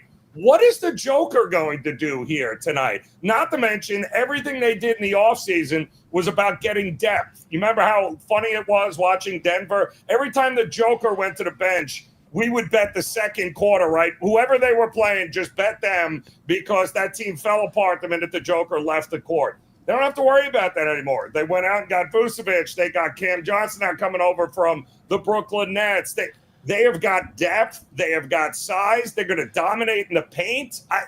Call me crazy here. I'll take your 2.5, and I'll sprinkle on the money line all day long with the Denver Nuggets tonight. I agree. I love this Denver Nuggets team. They did exactly what they needed to do, which is add depth behind Jokic. So this was a fantastic. Valanciunas is there, and yeah, you're right. It was laughable how bad they were. And yes. this is a team that Jokic just dreams of playing really, really well against. I'm with you. I don't understand the move at all. So playing a bunch of 40-year-olds on Golden State. Like, what are we doing here? Like, it's what's going to happen. There's a good chance Jimmy Butler won't suit up for this game. Al Horford will have ankles swelled up. Like, come on, man. Like, what are we doing here?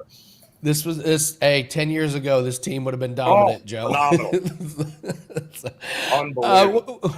Do you have any takes on the World Series Game 1? It looks like Snell's going for the Dodgers. And I love Blue Jays playing mind games. I love it. No, we're not announcing the starter. We're going to wait. Keep them on their toes. I honestly don't think they have a clue. That's like the Jets. Like, that's what Aaron Glenn's doing. Like, I don't want to give the Bengals any competitive advantage here. We're going to, okay. Because I'm sure the Bengals are like, oh, who do we prepare for? Like, that's a problem. You got to be kidding me. No, I think that the Blue Jays were the one team that had a puncher's chance of getting it done here against the Dodgers. To me, it's all about, can they put enough balls in play? Can they get to that Dodger bullpen, by the fifth inning? Because I think that's the biggest weakness of the Dodgers is still that bullpen. But we haven't had to see it, Andy, because the starters all go 7 innings and strike out double-digit guys. So I don't think they'll have that same effect here. I like Toronto to get it in Game 1. I think ultimately the Dodgers will win the series. But I think that I'm going to hold off, back the dog in Game 1, and look to come back in on the Dodgers in Game 2. I think that's a smart way to go about it. And yeah, you're right. How do you beat the Dodgers? You gotta just bombs. Gotta get to the bullpen. Yeah, absolutely. Yep. All right, great stuff, Joe Neary. Tell everyone what you have up at WagerTalk. Tell us about best betting show ever. Oh, God, that freaking thing.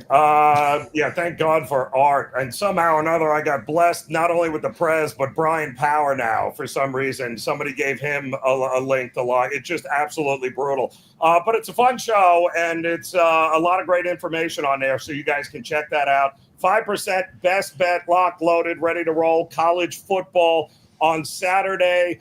We've got our Major League Baseball, a play for the NFL here tonight, as well as the NBA tonight. So a lot going on, but that 5% best bet ready to roll here this weekend in college football. Go grab that WT.buzz/JR. Prez did it to me again the other day. It needs to be named after him. He called me, I said hello, and he said, I'll call you back. Yeah. That was the entire conversation. Hey, what's up? Fail. I'll call you back. Without fail. Yes, without fail. Yeah. The best betting show ever. It's great when he actually takes a phone call during the show. It's a lot of fun. It's great. Could you guys hold on for 1 minute? I'm super important. Hold on. I'll get right there. Brutal. Well, tell Art and Prez I said hi, and good luck. Try to keep your wits about you. Joe Ranieri, everybody. Great breakdowns. Thank you so much, Joe. All right, we got Dave Mason on the line. Let's bring him on. We got an action-packed day here. So, Dave, obviously the big story is this betting scandal. Have you had to deal with this? Have you ever had to deal with this? Any weird lines or anything, or you get weird information? Not really. I mean, stuff. You get on the wrong side of information here and there, right? But sometimes, I mean, this seems to just be, progressing or whatever. This kind of stuff, I guess, with all the new books and the same game parlays and high limits on these same game parlays and everything. I mean, we protect ourselves. I mean, we've been around forever, right? And when it comes to props, I mean, they're just a different animal, right? So, it's a different animal of the bettors, and of course, you leave yourself open to being exposed on this kind of stuff too, especially not only just these guys rigging this stuff, but also with the last few years with all the load management BS, that stuff, is a pain in the neck for us, and these sharp bettors who just pay attention to that stuff and can beat us to it. And the next thing you know, they're betting unders and they're parlaying stuff and they're betting overs on the backups and they're parlaying that. So on and so forth. So, I mean, especially in the NBA, these props are a pain in the neck. like late in the season, we were losing on these last year, but we put safeguards in it. So, we don't have our limits sky high on these kind of props, where you just can't get the buyback. If you're leaving yourself open to not only guys that are beating you to the information, but also inviting corrupt bets from the Terry Roziers of the world, allegedly.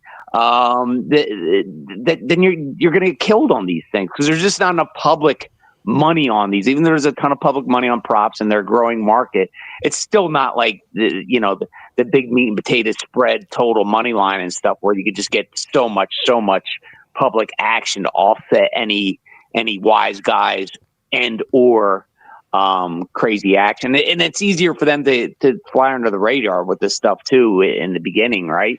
Because it's just the way that product is managed and run too. Yeah, part of the hardest thing with me betting props these days is trying to get the right information just from the teams.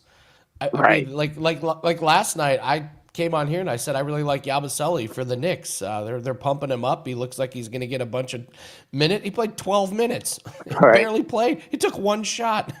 One shot. It was like, wait a minute. You guys hyped him up, said he was going to get a bunch of minutes, like a complete rope-a-dope. So, yeah. Yeah. All right. Yeah. All right. So let's talk about like non-depressing things. Let's talk about some of these lines and where you're seeing some sharp action in. What do you see for college football and NFL? Yeah, NFL, Chargers -2.5, Bears +7, Eagles -7. It was the only big spread one so far. It hasn't been a whole lot, to tell you the truth. Bears over 48, Giants over 42.5, Pats over 40.5, Broncos over 49 or fewer, Pitt over 43.5. College football sharp +26.5 or more, Baylor +4, UMass getting 16.5, Cuse getting 17.5, Michigan -14, Purdue getting 3, Wake getting 3, Sooners -5, Arkansas +1 point, Colorado getting 14, and Texas -7, and so on and so forth. Totals too many to mention. How has the handle been on NBA to start the season, and how's it compared to years past? I feel like the NBA's got some pretty good momentum coming into this season. Yeah, no, it's been very good. It's been great, to tell you the truth. We're only 2 nights in, but it's no complaints at all. NBA is a sport that people love to bet. It's a lot of months. It's different than college basketball. College basketball is like 4 seasons of betting. And that, that's what's starting next week or the following week. But NBA starts strong, and of course it really kicks into gear once football's out of the way too. But no, they big names. There's a lot of good young stars. So, and they always do a good job of staying in the news cycle. I guess today doesn't count, but But you know what I mean? They're always on the news cycle. It's stuff on ESPN and people are talking about this stuff, then people are betting it too. Yeah, so there's that phrase, no such thing as bad publicity. Yeah, this might be bad publicity. I don't know. I always argue with one of my marketing guys. He always says that, and I'll just say that I hate that thing. That's something they teach a marketing class in college, and I can list a zillion things that are bad publicity. But he and I have had countless arguments on that. He just will not give up. Who are you rooting for in the World Series? I'm assuming there's quite a few Dodgers tickets out there. Yeah, from a future standpoint, Dodgers are lost. Actually, heading into the playoffs, they were a small win for us, and then people just started piling on them the last couple series. It's not a huge loss by any means. Blue Jays is a small win, so nothing too exciting from the series price, which is obviously highly correlated. It's going to go into the same, win-loss as the World Series futures. It's a small win-win either way. Game 1, the action is very even. The game 1, the action is very even too, but it's all the 90% of the action is going to pour in today and mostly tomorrow as well. And finally, anything with UFC. Big matchup, UFC 321. Starts at 10 a.m. my time tomorrow. So I love these. I love these morning, afternoon. Oh, I love it.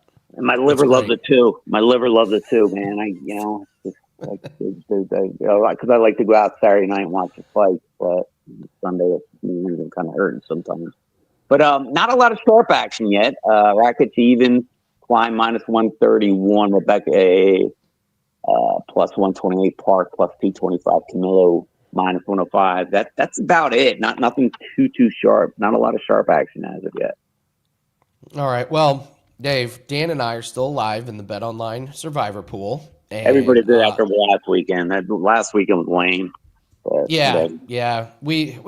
We had gotten cute on a couple picks, so we went chalk last weekend. We had the Chiefs and the Patriots. We're like, let's just get through this week and move on this week. And I'm on the top. I'm on the top page in one of the pick Look 5 mega contests. Yeah, and I don't even do spreads, so I'm waiting for the bottom to fall out on that one real quick. But once again, great contest. Absolutely love them. Tell everyone what you have up for Bet Online. Yeah, follow me at Dave Mason BOL on Twitter, X, whatever you want to call it. Come on over to betonline.ag. This is going to be a huge teaser weekend. I mean, you look at the Bengals minus 6.5, Ravens minus 6.5, Falcons minus 7.5, Bills minus 7.5, Eagles minus 7.5, Pats minus 7, KC minus 12. I mean, it's going to be a massive teaser weekend. I just want to remind everybody that we're not charging minus 135 on a 6-point teaser like some of these newer books. We charge minus 110 to minus 115 on a 6-point teaser. So that stuff counts. So make sure you see how much your book is charging on those teasers, because that's going to define our weekend. We're going to need a couple of those teams that win outright to blow up teasers and money line parlays, and hopefully some survivor pools as well. Yeah, you can't beat those lines. When they announced these new lines this year for teasers, I was like, this is criminal. You can't. Yeah. How are you getting away with charging that? So yeah, it's ridiculous. There's hidden fees too that like 90% of the people just do not pay attention to. But if they refund a bet on some guy getting injured, they're so great, and it's like, dude, they're killing you on the odds though, man. Yep, absolutely. Absolutely. Anyway. Dave Mason from betonline.ag. Always great talking to you, Dave. Good luck this weekend. Have a good one. Can't wait to talk to you appreciate you. Take care. All right. Yep. All right, guys, we're going to do all around the world, and then I'm going to break down the Thunder and my Indiana Pacers. We have our NFL props pack that is up, coming off a 6-4 week. I see a lot of you have already got that. Awesome. Thank you so much. Let's cash some NFL tickets. You get all props for the entire week. So starting tonight, Sunday, Monday, one pack, one price, all the props. I believe we've got 6 up there already, and anything that comes out, the more props that get released over the weekend, those will be included. We also have one UFC best bet that's up. That's all we're going to be playing. So it's all about NFL and UFC. Partner up with us. Let's make some money this weekend. Let's do it responsibly, but we're loving these NFL props, and we're loving the win percentage that we're at. So that's over at wt.buzz/AL. All right, let's do all around the world. This is all about tonight's game. The Chargers and the Vikings. Under the radar one here, Jalen Naylor over 15.5 receiving. He's gone over this in 5 out of 6 games. He's had 27 plus in those 5 games. He's a big play guy. He can do this in one catch, but if he gets multiple catches, he's probably going flying over this 15.5. I also like Carson Wentz over 21.5 completions. Last 3 games, he's flown over this 26, 25, and 30. I agree immensely with Joe Ranieri that there's going to be points in this game. These defenses have been struggling. I think Herbert and Wentz both throw the ball quite a bit. And we'll focus on Justin Herbert in the same game parlay. We're going to take him to have 200 plus passing and 2 touchdown passes. And we'll throw the Chargers over 21.5 on the team total. The Chargers are struggling mightily to run the ball against decent teams. And Herbert's gone over 200 yards in 6 out of 7. He has 5 touchdown passes the last 2 games. Chargers D not playing good. And the Vikings defense gives up points to good offenses. So that's your same game parlay. That's paying out about plus 110. That is over at DraftKings. So, oh, nice. I see we got some agreement there. You laddered Naylor. Yeah, it's a sneaky one that you're getting some really, really good odds on. So I don't blame you at all for that one. especially if he gets one long bomb. Oh, you cash all of them. So, yes, Dan brings up Bam hit a 3, 1 of 5. The streak is over. The streak is now 26-1. That Bam Adebayo has hit a 3 against the Orlando Magic. I think it took 5. He took 5 attempts just to hit one of them. So, Titan says you would look at McConkey. Yeah, that's an interesting wide receiving core for the Chargers now. They got this new tight end that looks incredible. This might be one of the best, maybe the best receiving cores with Johnston, with Keenan Allen, all these guys. Yeah, it's pretty good. I wouldn't mind that look at all, Titans. All right, let's break down the Indiana Pacers and the Oklahoma City Thunder. We're looking at Oklahoma City at -7.5 with an over-under of 232.5. This is a brand new look from the Indiana Pacers. Nembhard is going to be at point guard, not Halliburton. Isaiah Jackson starting at center, not Miles Turner. Ben Shepherd, Obi Toppin, they're going to have to play big minutes off the bench. I'm from Indianapolis. I know this team well. I know this city well. I don't know what we're going to get from the Pacers across the entire season, but I do know this. Their coach is no nonsense, and this is not a coach or a team that has the mindset of tanking unless things get horribly bad. They are going to be hyped up tonight. The other thing is the crowd is going to be hyped up tonight. There is going to be an explosion of energy in this home opener for the Indiana Pacers. Now you go to the Thunder. They were in an absolute war just 2 nights ago.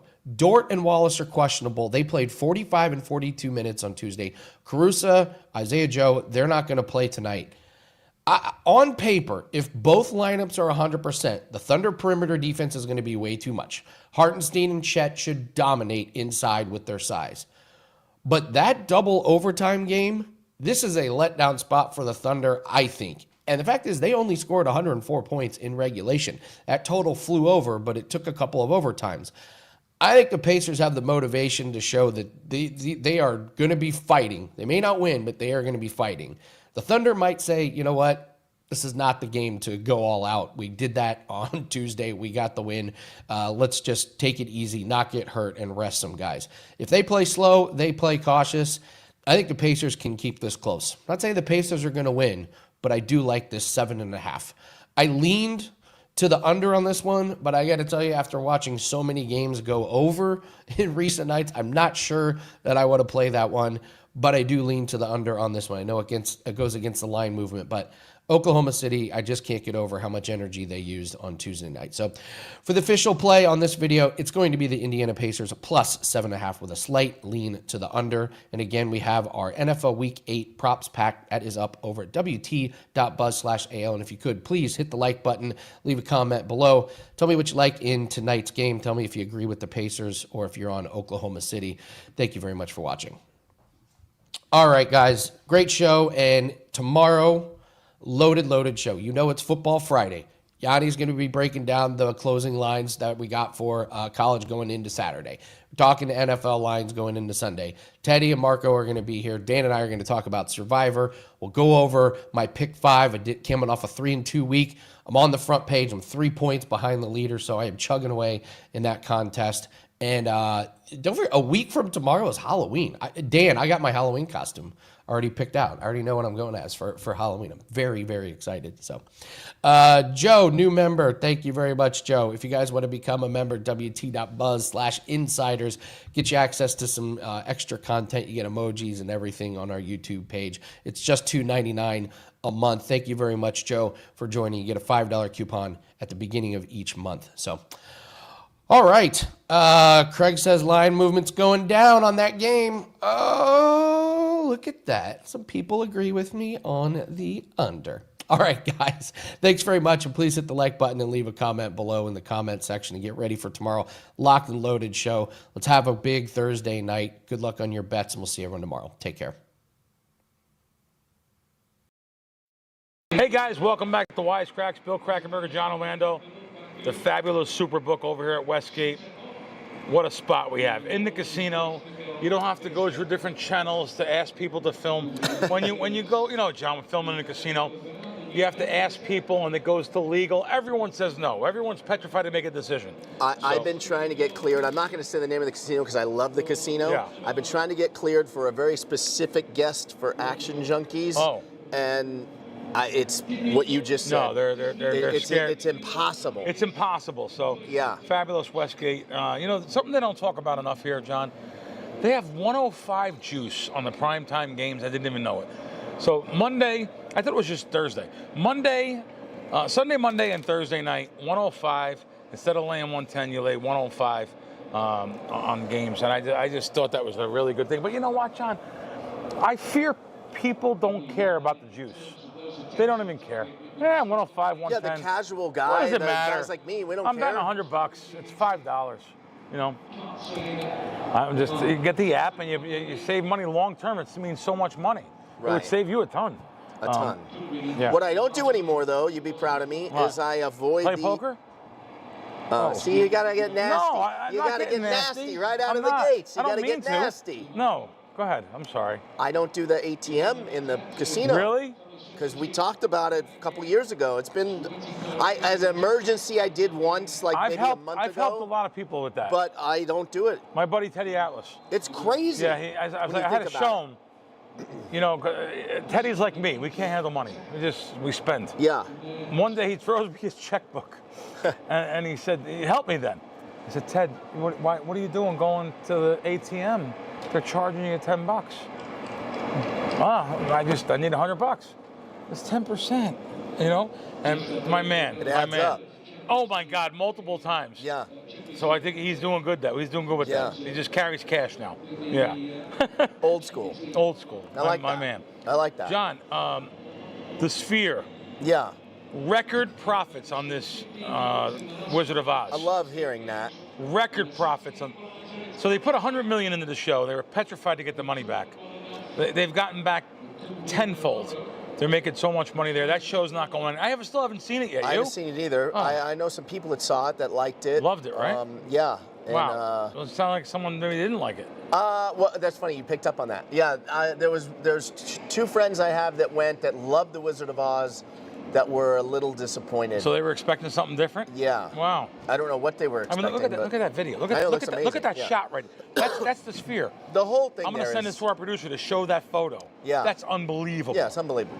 No, but anyway, yeah. The Sphere is a winner, though. It's really just is. It's such a great venue. I don't even understand how they're $1.8 billion in debt.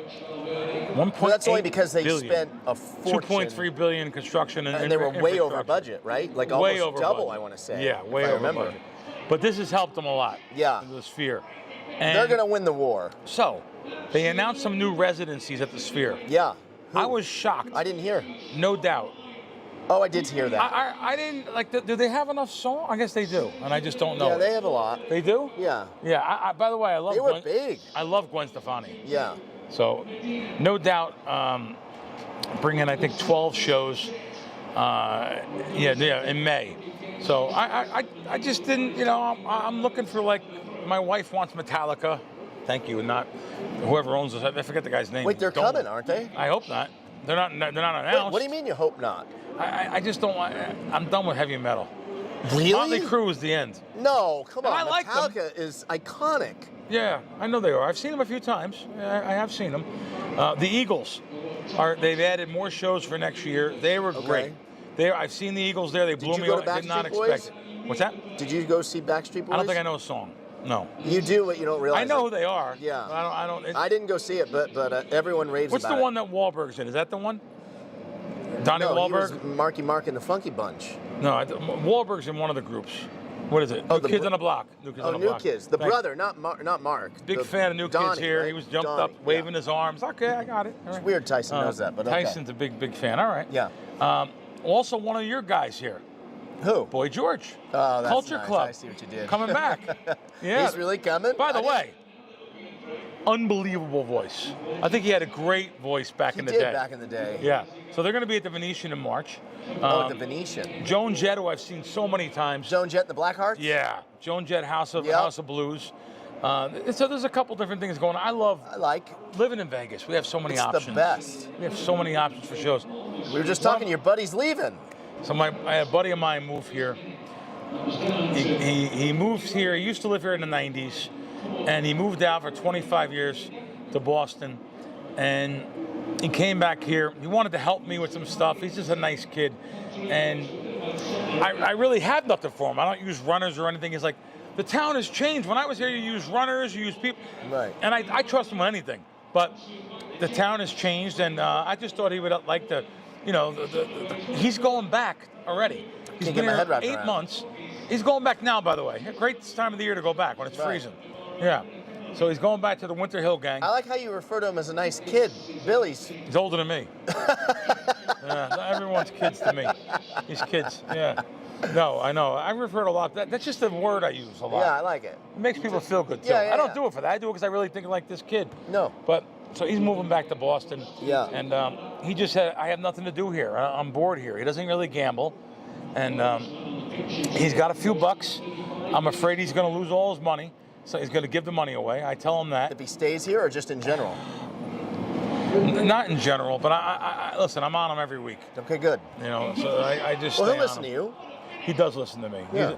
It's just, he has no family. He's got a brother. I don't know how close he is to him.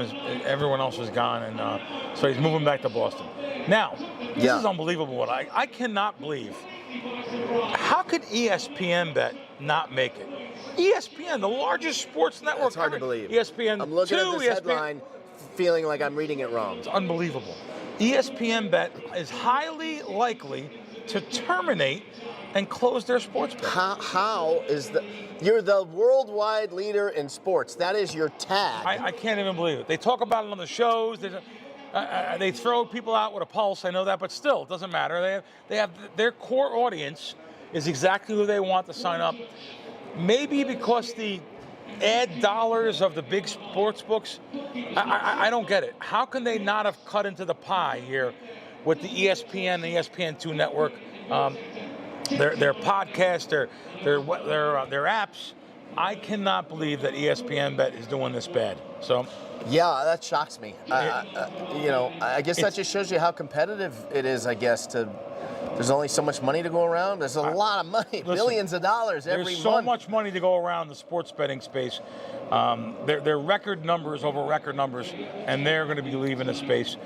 Well, it's not official. It's just talked about in articles. So we talked about this. DraftKings actually, they bought a company called Railbird, who was in the prediction market. They don't want to get left in the dust here. Yep. So they're a little bit, not that they're ahead of the curve, because I would think if they're ahead of the curve, they would have had this before the big Kalshi and not Poly market, but once they knew about them coming to the country. And Kalshi and Poly market have, Kalshi is the one that's made a big dent here in U.S. sports and U.S. sports betting. Because it is sports betting. I don't care what they... So that's what I was just going to say. Yeah. When they call it the prediction market... Yeah. Well, you're buying contracts. So you're buying contracts. When you buy contracts, it's like minus $1.86, plus $1.84, $1.82, and then there's some juice in the fee, a little fee involved. So, are you still betting? You're still betting the sports. Yankees are going to beat the Red Sox. Yes, just the conversion's different. Why? I don't know. I'm going to get into it. I just haven't got into it yet. Yeah. They were just here for G2E. We met with one of their guys. Yes. Yeah. So, I just these places like DraftKings. It's basically a loophole they're able to take advantage of, right? Yeah. How about the owner of the Chicago Mercantile Exchange? He also wants to offer sports contracts by the end of the year. So Chicago looking to get into the game. And when I say Chicago, not only that, I read a few things about Chicago. I have one of the articles here. I just can't believe these different places in Chicago now, or Illinois. Illinois wants to get into so many different things here. And gambling-wise, by the way, I'm at a loss for words. Illinois might just be one of the sports capitals of the world. All right, Randy McKay, you're back. Randy, what happened last week? You went 0-3 or something? What happened? 1-2. I had a nice Monday night winner at least. You're going against the syndicates. What are you doing? What's that? I'm just kidding. I said you're going against the syndicates. Yeah, the syndicates, I guess, were right on last week, except for maybe the Seattle. I don't know if they had the Seattle pick. But, wow, Randy! As soon as you come on, John Murray comes over my shoulder and wants to know what you're betting. He's going to change the line on air. All right, John. All right, that's a lot of respect. Oh yeah, Yes, he I watch said, his show with him and Sammy P. Make sure. I'm getting Randy's picks though. No, John is over my shoulder though. All right, well, what do you got this week, Randy? Let's go. What do you got? All right, first pick right away here on Thursday night here. I laid the 3 with the Chargers here. Probably have to lay 3 with juice now, unfortunately. Yeah, 3 minus 17, 3 minus 20. But 3 minus 20, we can grade it at. Chargers over Minnesota. Why do you like them? These short weeks, are difficult sometimes. I like to stay with the home team usually. And, even though this team doesn't have much of a home field advantage, you got 2 banged up teams here. I like to go against bad offensive lines. And this Vikings offensive line gets exposed, and Wentz makes some turnovers there. That'll be crucial in this game. And hopefully the Chargers look a little better than they did last Sunday against the Colts, when I thought that was a big spot for them. And Yeah. I'm hoping for a big rebound here. This defensive coordinator, Minter, is supposed to be one of the better defensive coordinators. Hopefully make some good adjustments here, so it keeps us in the game. And then Are these Colts for real, Randy? Are they What's for that? real? Are these Colts for real with Danny Dimes? Are they? Everyone's just waiting for their collapse. Everyone just can't. They just think. But I'll tell you, but they prove everyone wrong every week. So. Yeah, they're starting to, remind me of, even, those Ram teams back in the day when Trent Green got hurt and then Warner came in there. It kind of reminded me of them a little bit. That Taylor's a very strong. They always had a pretty good running attack, and he's really shining this year with that new ramped offensive line. So yeah, very impressive. And of course, they got one of our favorite defensive coordinators there, and Lou Amarimo has been, he makes some big second half adjustments for us that really helps. I just see them at their 14-point favorite. It's 214.5 on my screen this week. I cannot believe the Colts are giving 14.5 to anybody. Anyway, you don't have nothing in that game, right? No, but of course, that's more based off what the Titan disaster has looked like. This team, however they won a game, is pretty lucky. So this Titan team I predicted would finish with the least amount of wins. They're neck and neck with the Jets as far as 1 and 2 as the worst teams in my book. Yeah. All right, what's the second one you got?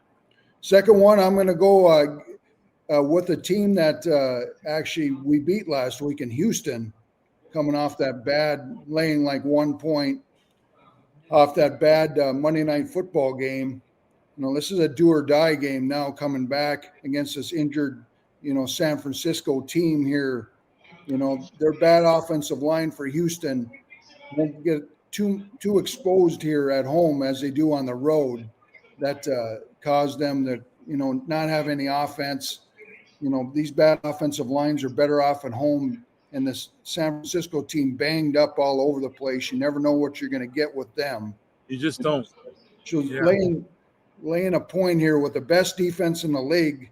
Houston's defense is still really strong. Their point differential, they should be way better than the 2-4 team here. So going to take the small home favorite here in the Houston Texans to rebound versus the 49ers.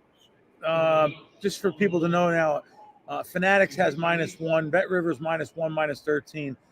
The offshore sites -1, -11. BetMGM has pick -18, so that's a good option. Pick -18 at BetMGM.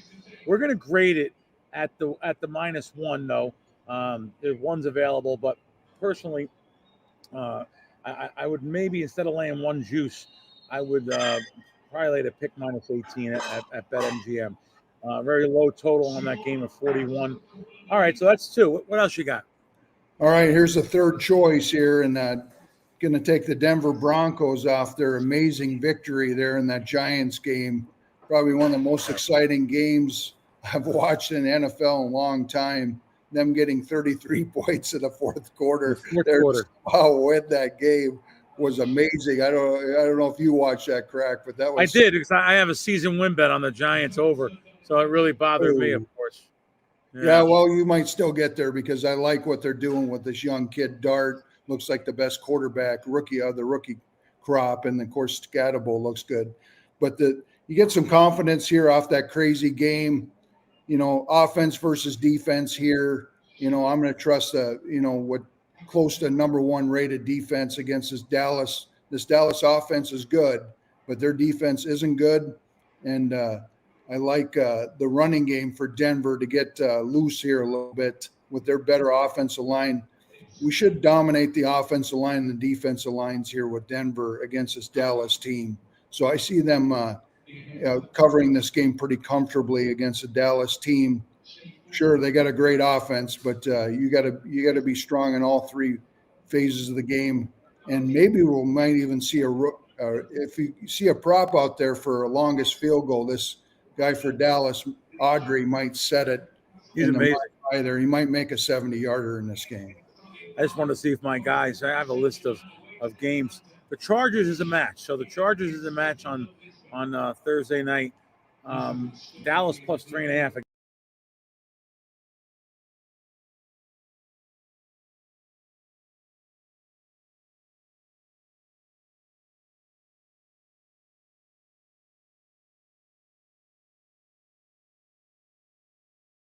Plays and advice on all of the biggest college football matchups, including Texas A&M at LSU, Ole Miss at Oklahoma, Missouri at Vanderbilt, USF at Memphis, and Michigan at Michigan State. Welcome to the Blitz. We are live here on the WagerTalk YouTube channel. Those of you watching us live, we'll talk about any other game you're interested in as well. All you have to do is comment down below. Let us know what other game you are interested in. Of course, I am Brian Power, joined as always by my good friends, Ralph Michaels and Ross Benjamin. Ralph, going to go to you first, as we will start with Saturday night's game in Death Valley. Number 20 LSU hosting unbeaten and third-ranked Texas A&M. LSU is a home dog here. They, of course, lost to Vandy last week at Vanderbilt. And it's interesting that LSU is a home dog because they are 19-1 straight up in home night games under head coach Brian Kelly. Say what you will about the head coach. He has traditionally gotten it done in this spot. So tell us how you are handicapping this big matchup in the SEC. Well, let me also say this, Brian. A lot of teams can be 19-1 when the average line of you being a favorite was almost 3 touchdowns. I don't have that exact number in front of me, but fair point. They're a dog for a reason here. And you look at a team, it used to be in the SEC, you lost to Mississippi and you lost to Vanderbilt. Your bubble is burst. You're out of the national championship headline. So some of the data I have for teams off a loss or a second loss, not quite as strong with the expanded playoffs because they can easily, if they beat A&M and they're going to Bama and beat Alabama, go to Oklahoma, beat Oklahoma, they're going to be in the playoffs. They're not going to do that, though. So you're looking at basically a must-win game with a road game in Alabama on deck. But you look at Vanderbilt, and God bless the Commodores. You want to talk about coloring me impressed last week. When LSU goes to Vanderbilt, gets held to 325 yards, 14 first downs, and they get outgained by 74 yards. Let's remember, against Mississippi, they got outgained by 226 yards. And then again, against Clemson on the road, again, a 93-yard edge, but they only had 354-yard edge. I like this A&M team. It took me a long time to buy into them because year after year, we saw A&M start off great against a weak schedule and then fade against the SEC. But no such situation this year. Year-to-date schedules, both have played top 20 schedules. A&M, about 15 yards per game difference better than LSU. But going to Arkansas last week, A&M was outgained by 30 yards on the road. Going to Notre Dame, they gave up 429 yards. So I'm going to say this. You look at their 2 road games, the defense on the season at home allowing 268 yards against a much weaker schedule. Their 2 road games, they allowed 478 yards per game and 202 yards rushing, 5.7 yards per carry. The offense is top 20 compared to their opponent's averages. The defense also top 20. I actually like the over in this game. I would lean A&M. I believe the Aggies get it done. But again, a stronger opinion for me on over the total. All right. Ross, How about you? It seems like a lot of people seem to be supporting the A&M side in the chat. Ralph talks about the over. We had I saw an A&M team total over vote in the chat. No Witt again. Yes, Weeks out. Of course, that's been noted. And then the Godfather, though, he likes LSU. He's kind of clinging on to that trend I shared. What do you think about this game here with LSU? Ralph made a salient point, I thought, talking about that, hey, usually they're a big favorite in a lot of these night games. Here, they're a home dog. Are they a home dog for a reason, in your opinion? They are a home dog for a reason. And, some of you people out there who comment on you like this pick because so-and-so's out, so-and-so's out, and so-and-so's out means nothing to me because, folks, it's all incorporated into the line, okay? So injuries, weather, it's all incorporated into the line. Having said all that, look, I was real high on LSU before the season started. As a matter of fact, they were my national championship pick in SEC winner pick when I did my show with Teddy Covers earlier this year. However, things have changed. First of all, I'm shocked by how they have underachieved offensively this season. They just, you mentioned, Ralph, you bring up good points about Texas A&M, and they've been exposed on a couple occasions this year defensively. I just don't think LSU's offense has the ability at this point to take advantage of that. And when you compare offenses, Texas A&M, hands down, is the more dangerous team offensively. So I would have a lean toward Texas A&M. I'm not using this game. It's not going to be on my card. And again, my buddy Ralph brings up a good point with LSU. Yes, they're tremendous in Baton Rouge at night on a Saturday night, but look at the average line in those games, and here they're a dog. That should tell you something alone, Brian. Yeah, RJ, who seems like he may have a rooting interest in this game based on his logo there.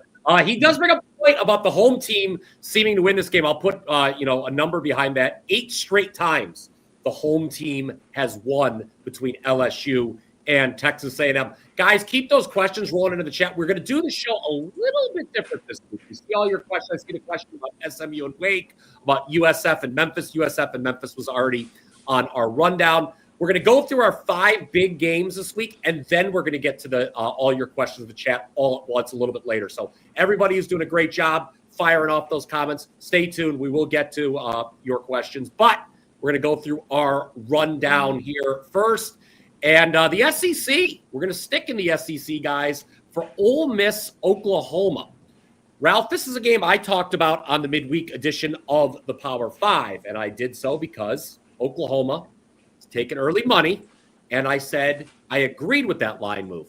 Of course, you are the master of the trends. Each and every week I try to shamelessly impress you with something that I found out on my own, and here we go with this one. This is going to be the 7th instance this season where we have a top 25 matchup and the lower-ranked team is favored.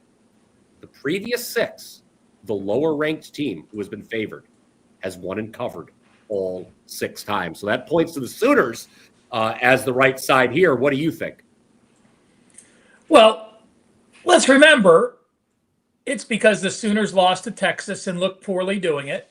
But let's also remember, I want to bring up that, John Mateer's numbers do not look good. He looks much better than his stats do. 65% a 7-6 ratio. I think 4 of those picks came against Texas.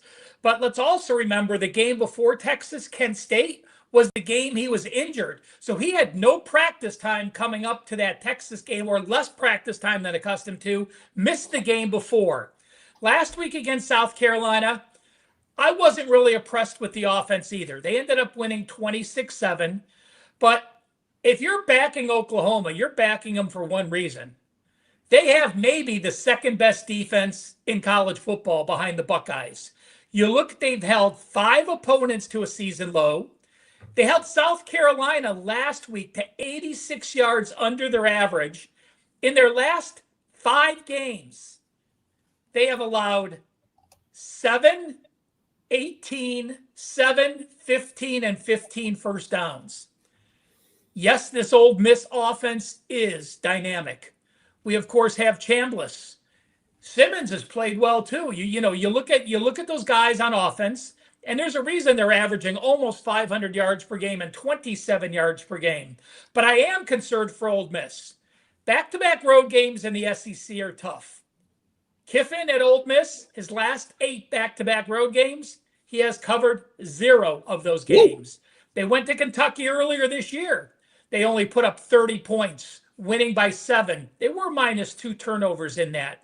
But when I have an elite defense against a very good offense against a team like Ole Miss that was brutalized defensively last week, Georgia rushed 49 times, 221 yards. Georgia put up 34 first downs and ran 80 plays. So now you're talking about an Ole Miss defense that was on the field for 80 plays at Georgia, now going on the road against Oklahoma. Oklahoma defense, edge over Ole Miss offense. And when I look at the Oklahoma offense against the Ole Miss defense, guess what? My edge goes to Oklahoma as well. The Sooners, again, that Texas game, a unique situation against a very good defense. But I do not trust the Rebels D on the road. The Rebels D has given up 526 and 29 first downs to Arkansas.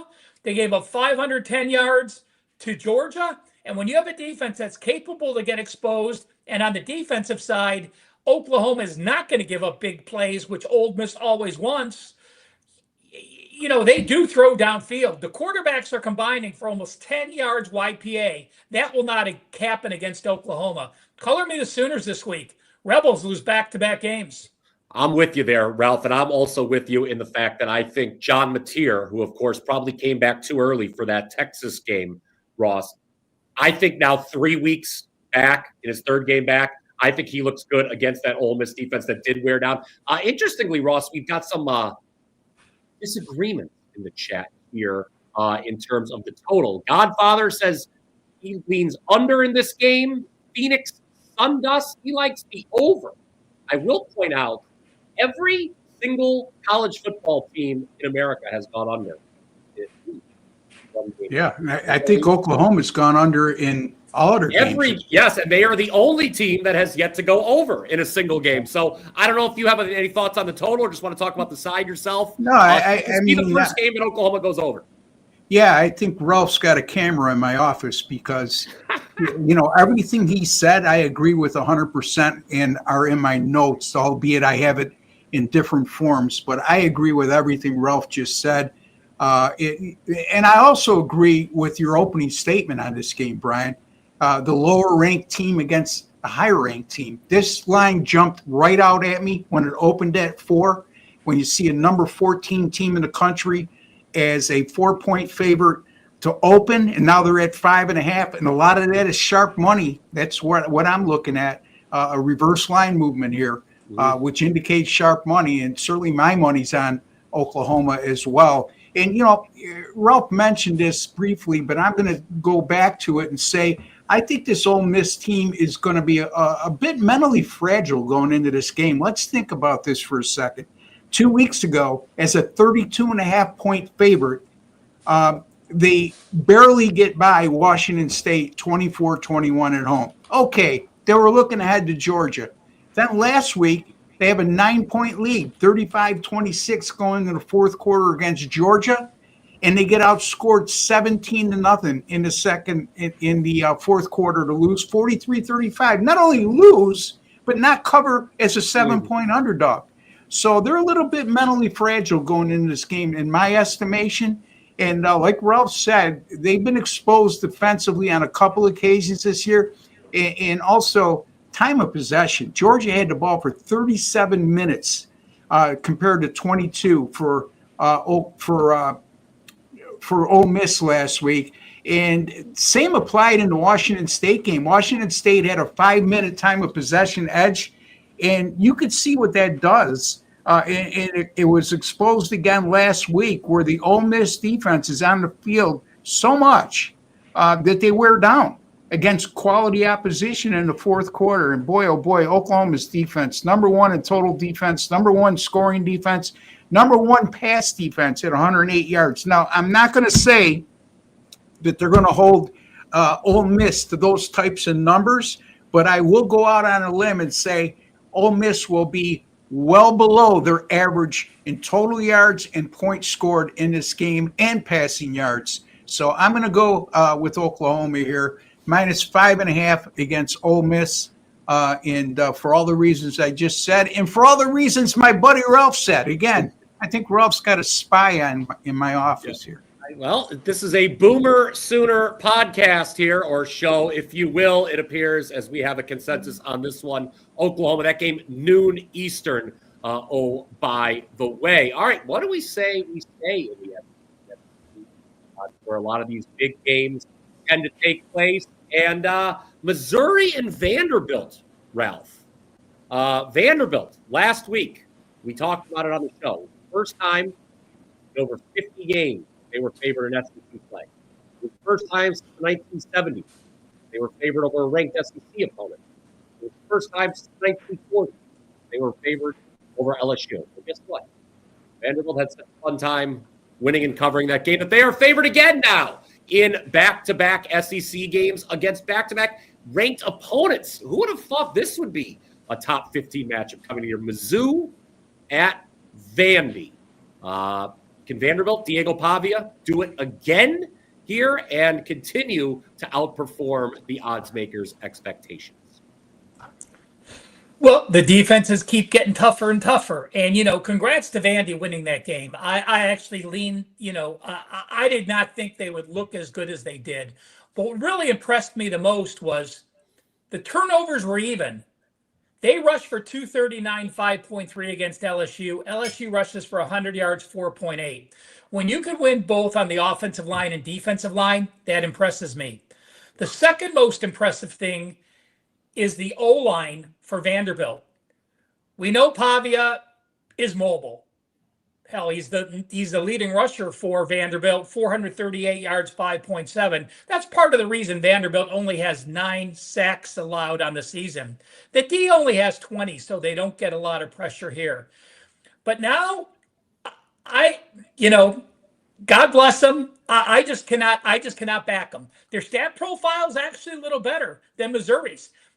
We talked about Missouri the last couple weeks, and I said to Missouri against Alabama, I liked them, but I couldn't bet them because of the strength of schedule difference. Their schedule was like 150th at that point. Well, they lose to Alabama by 3 and they cover. Then they go to Auburn. I say I like them, but I can't use them because of strength of schedule differential. Well, now it's down to 68 to 47. Missouri has played the 68th toughest schedule. Vanderbilt's played the 47th. So Vanderbilt is 19 spots higher, and they're actually yards per game diff. They're almost exactly even. So edge to Vanderbilt. But what does concern me is Missouri is an up-tempo team. Missouri is number 4, running 77 plays per game. After coming off Bama, the defense played 69 plays. They only played 49 because they shut down LSU. I'm worried about Vanderbilt's depth in defense being able to withstand the pace that Missouri is going to show. Missouri ran 84 plays last week against Auburn on the road. Again, remember, though, last week was Missouri's first road game. So now not only is this their second road game, think about how much less time they have going to Auburn, traveling back, practicing, and having to go to Nashville. Vanderbilt also has ESPN in front of them. And if you're in Georgia or Ohio State, ESPN Game Day doesn't mean shit to you. If you're a Vanderbilt Commodore or a Commodore fan and you have Game Day there, it is going to be wild and crazy that first half. I'm going to stay away from the game because I have not been on Missouri. I have not been on Vanderbilt, but I am going to look for a live betting situation. Vanderbilt will be excited early. If they get hit if they get punched in the teeth and Missouri controls the tempo, we could see a quick deflation. If they get out to an early lead and Missouri starts fighting back, I may be looking to back the Missouri Tigers in a live betting situation, especially if they give up a cheap touchdown early. And I do want to mention, for those of you watching Game Day tomorrow, they are not the exact same colors. Vanderbilt is black and gold.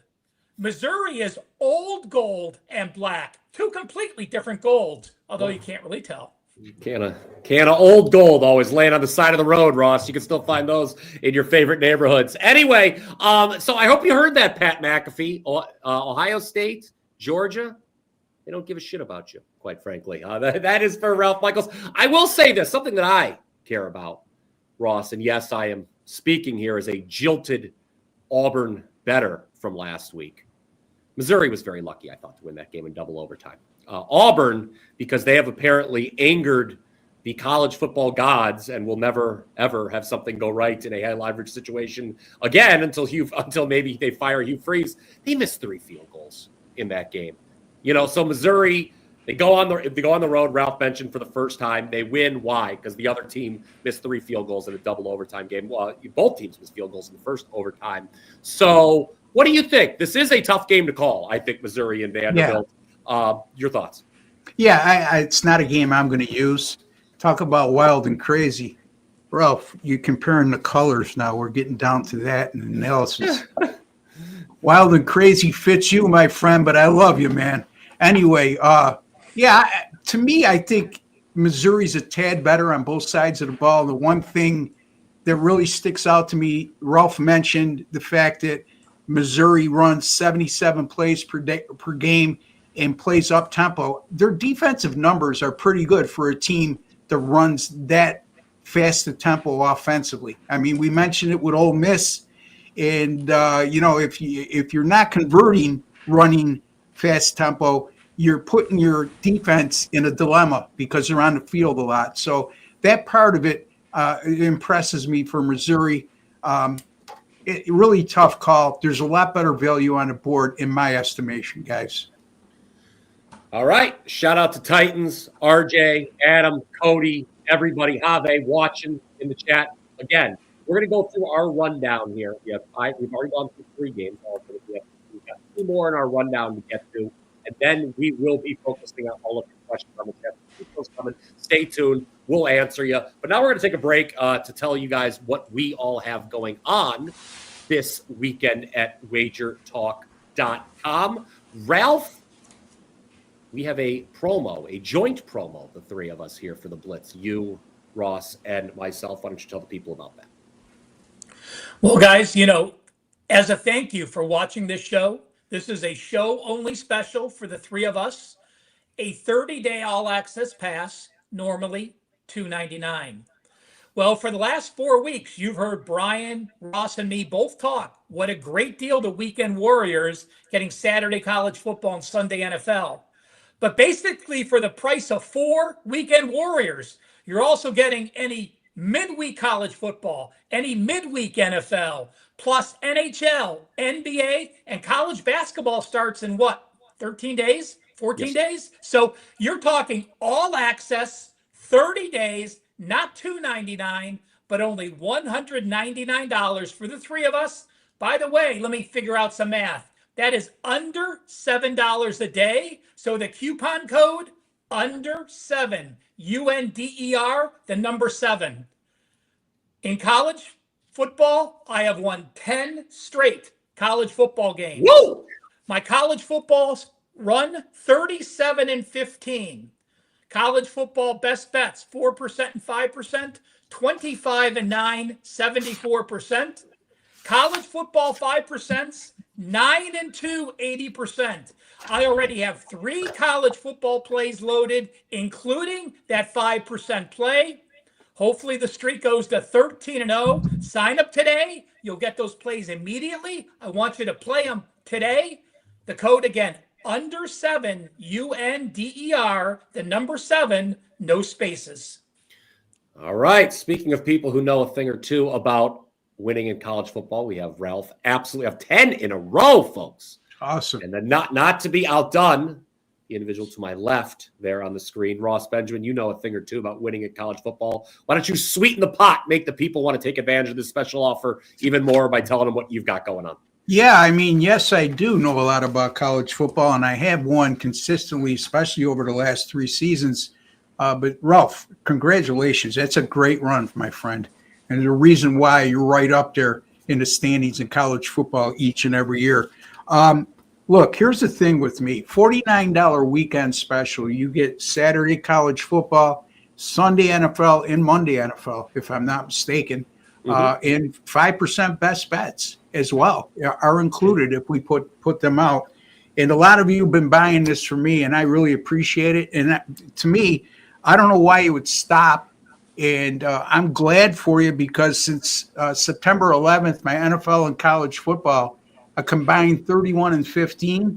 NFL since week 3, 12-5. College football, 21-11 this year, 66%, up 31 units. Number 2, not number 1. Last year was number 1 in units earned and number 1 in win percentage. And talk about long-term streaks, college football, 147-96 since September 9th of 2023. That's over 2 years, folks. That's 61% winners and a net profit of 112 units. So a lot to like about the special that Ralph just mentioned. Also, NBA started the year 2-0 on a 16-5 run in the NBA dating back to last year. So a lot of good stuff going on. And take advantage of that $49 Weekend Warrior special, folks. Take advantage of $199 for the next 30 days in all sports. That's an absolute steal from handicappers like me, Ralph, and Brian, the caliber handicappers we are. So a lot of great stuff going on at WagerTalk.com. You can find me at my personal link there, wt.buzz/RB. All right. There you go. That's just the kind of guys you are listening to here on the show. Let's get back to the rundown. I saw a question about USF and Memphis. Here you see it on the screen. Look ahead line for this game, Ross, was Memphis -3, or maybe even -3.5 it was. I don't have my piece of paper. I wrote it down. But Memphis last week, and I talked about this game on the weekend edition of the Power 5. Memphis was coming off a bye, going to a UAB team that had just, thankfully, we don't root for anyone to lose their job, but maybe we do in case of Trent Dilfer. Trent Dilfer was fired, and I said UAB was going to play better. Well, even with a backup quarterback, this kid that didn't play for the Blazers, UAB shocks Memphis, won outright as a 3-touchdown home underdog.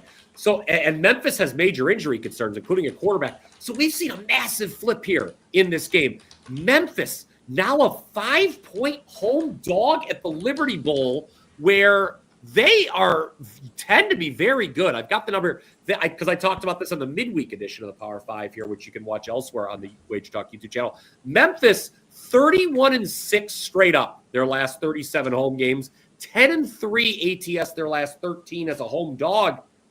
I know there are injury concerns, but this number's tempting to me on Memphis to take the points.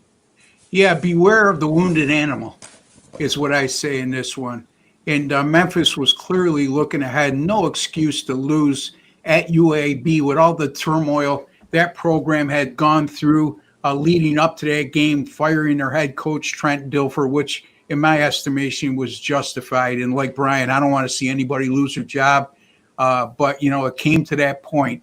And not only did Memphis lose that game, they lost it as a 24-point favorite, better than 3-touchdown favorite. They were clearly looking ahead to South Florida. Again, that's not an excuse. But look, here's the thing. Even with that loss, they still have their own destiny in their hands if they win this game on Saturday. And why I say that is because 2 of their last 4 games are against Navy and Tulane, who are combined 7-0 in American play. And also South Florida being undefeated in conference play. So a win over South Florida would go a long way in keeping their hopes alive for a American Conference Championship game and possibly a conference title. Memphis, by the way, 3-0 straight up in ATS at home this year, and that includes an upset win against Arkansas as a 7.5-point dog. You mentioned Memphis's home record, Brian, and I'm glad you brought that up. I'm going to be a little more specific. Since 2017, Memphis is 40-7 straight up at home when facing FBS opponents. They have 8 other wins that came against FCS opponents. I don't bother to bring that up. against FCS opponents, 40-7 straight up. Okay, and straight up, let's not forget, we're talking about a home underdog here with a very strong home field. And that includes, since last year, they've won 8 in a row at home. During that same time frame, since 2017, they were a home underdog 10 times. They covered 8 of those contests, and they won 6 of them straight up. And none of those lines were greater than 9.5. So at 9.5 or less at home, they have a terrific cover rate since 2017. And that speaks volumes to me, too, when I say 9.5 or less, because we see a lot of teams that are plus 17 and lose a game by 14. That's not the case with Memphis. South Florida has played a tougher schedule. There's no two ways about it. I mean, all you have to do is look at their first 3 games: Boise, Florida, and Miami. Now, I don't mean to make light of the wins against Boise and Florida, but Boise's not the same Boise team. They're still good, but they're not great. They're not the quality of Boise team. Even going back to last year, the team that went to the college football playoff. Florida, and that win looks a little less impressive now than it did then as an 18-point underdog. And against Miami, they were just not competitive. I'm not going to go out on a limb and call for a Memphis upset here, but I'm going to take the points here with the Memphis Tigers plus the 5. I look for them to rebound, come out emotionally, have that strong home field advantage, and keep this game competitive throughout. And again, I wouldn't be shocked to see the upset, but I'm not going to get greedy. I'll take the plus 5 here, Brian. All right. RJ makes a point USF can score. I think we would all agree that is true. Ralph, I'm with Ross. I said it on the midweek edition of Power 5. I disagree with the way this line is moving. I think the value is clearly with the home dog. What about you? Well, I'm going to disagree with both of you. So we're going to have a battle. Okay. Really, Ross, you talked about strength of schedule. Let me quantify that. USF has played the number 64 schedule. Again, you look at their last 4 games, the sister of the poor. But Memphis, again, 64 for USF. Memphis has played the 130th toughest schedule. There's 136 teams in the FBS, guys, number 130. Yet, USF is better in yards per game diff. They're number 26 at plus 1.6 yards per play. Memphis is number 35 at 1.34 yards per play. How do teams get affected after losing as a big favorite? I went to the database while Ross was talking. Since 2012, teams off a loss as a favorite of 20 or more and now at home, 14 and 33, 30% against the spread. They do not rebound well. And then USF's defensive numbers are far worse than Memphis. But when you look compared to who their averages say, the actual numbers in the NCAA has USF with the number 82 defense and Memphis with the 40. That seems like a very big difference. But with the strength of schedule, and when you look at the averages, it's much closer on defense. USF number 49 instead of number 80. And I'm pulling up the other team. Memphis is number 36, so much closer. I do like the USF offense. The USF defense can get enough done. Remember, they've only allowed North Texas to go over 400 and Miami of Florida to go over 500 yards. I'm totally okay with those numbers because you look at Memphis defense, they go to Georgia State, they allowed 389. Against Arkansas, they allowed 500. They go to FAU, they allowed 397. And against UAB, they allowed 470 yards. There was nothing fluky about that 7-point loss. They got outgained by 108 yards, and they were actually plus a turnover last week. I am buying into the Bulls. I am on the Bulls. So, battle head-to-head against you two. We'll see what happens. Well, I mean, look, if we agreed on every game, that wouldn't be any fun on the show, would it, Rob? That would Let be me ask you a question, Ralph. Absolutely. Let me ask you a question. What was the you said 14 and 33 for a team that's coming off a loss of minus 21 or more? It is minus 20 or more, and they're at home since 2012. 14 ATS wins, 33 ATS losses, and 1 push, 29.8% against the spread. So the home teams did cover 14 times, right? Correct. It's not 100%, right? Oh. Yeah. Ross, Okay. don't even go there. Come on. Oh. Anyway, Brian, the question you got from the viewer he said something about it's 4. I'm not sure what you said prior to the last question from the viewer. No, he said USF can score, is what he said. Okay. USF can score, which I think we would all agree on. Yes, USF can score. Yes. No, Ralph, I'm teasing you, man, because we think alike when it comes to those betting angles. Ross, if you need one of these things for your ears to know the difference between 4 and score, I'm just letting you know. Yeah. At least I can leave my mic on. Or score. He was there live. At least I leave my mic on throughout the show. Oh boy. All right. 4 score. All right. We'll be calling Abe Lincoln next week. Okay. We have one more game in our rundown to talk about here, and that is Michigan. How appropriately tired I am. Michigan and Michigan State. This was a rivalry that Michigan owned for many years when I was growing up, and then I graduated from college, and Michigan State dominated when Michigan was in the tank, and then Michigan, though, the last 3 years has dominated. I've seen a lot of people kind of cite this as a flat spot there, Ralph, for Michigan. Now, obviously, they had a big win against Washington last week. They needed that to keep their playoff hopes alive. Michigan State, I'll tell you what, if they're down by 17 and they just want to kick a field goal, I think they proved last week that they're willing to just kick a field goal at the end for the cover. I know that there were a lot of people. I was talking to Prez earlier in the week. He was pulling his hair out over what Michigan State did to Indiana to get into the back door in that game. Oh, what's your take on this one? Because it would be home dog or pass for me. Obviously, I don't want to lay north of 2 touchdowns in a rivalry, but I think we would all agree Michigan's the better team here. I'm with you, and I can't agree that it's a flat spot for Michigan. You're playing your in-state rival, and you only have Purdue, Northwestern, and Maryland on deck. So you're not you're not looking past Michigan State, especially on the road. Good point. I'm with you, Brian. In this kind of situation, getting 14.5 points in a game where there's going to be a lot of rushes. Michigan right now averaging 37 rushes per game, and they're averaging only about 20 passes, so it's a 2-1. I would lean under. I'm not going to give much info on the game because I don't want to back Michigan State, but I'm not going to lay 2 touchdowns with Michigan on the road with a team that, let's see, their high point total this year against a Big Ten team is 30 points. And in conference action, they're averaging 18 first downs and 23 points. You cannot lay over 2 touchdowns with a team averaging 23 points per game in conference play. No, you can't. And there are some injury concerns as well here for Michigan State, Ross. So I don't know.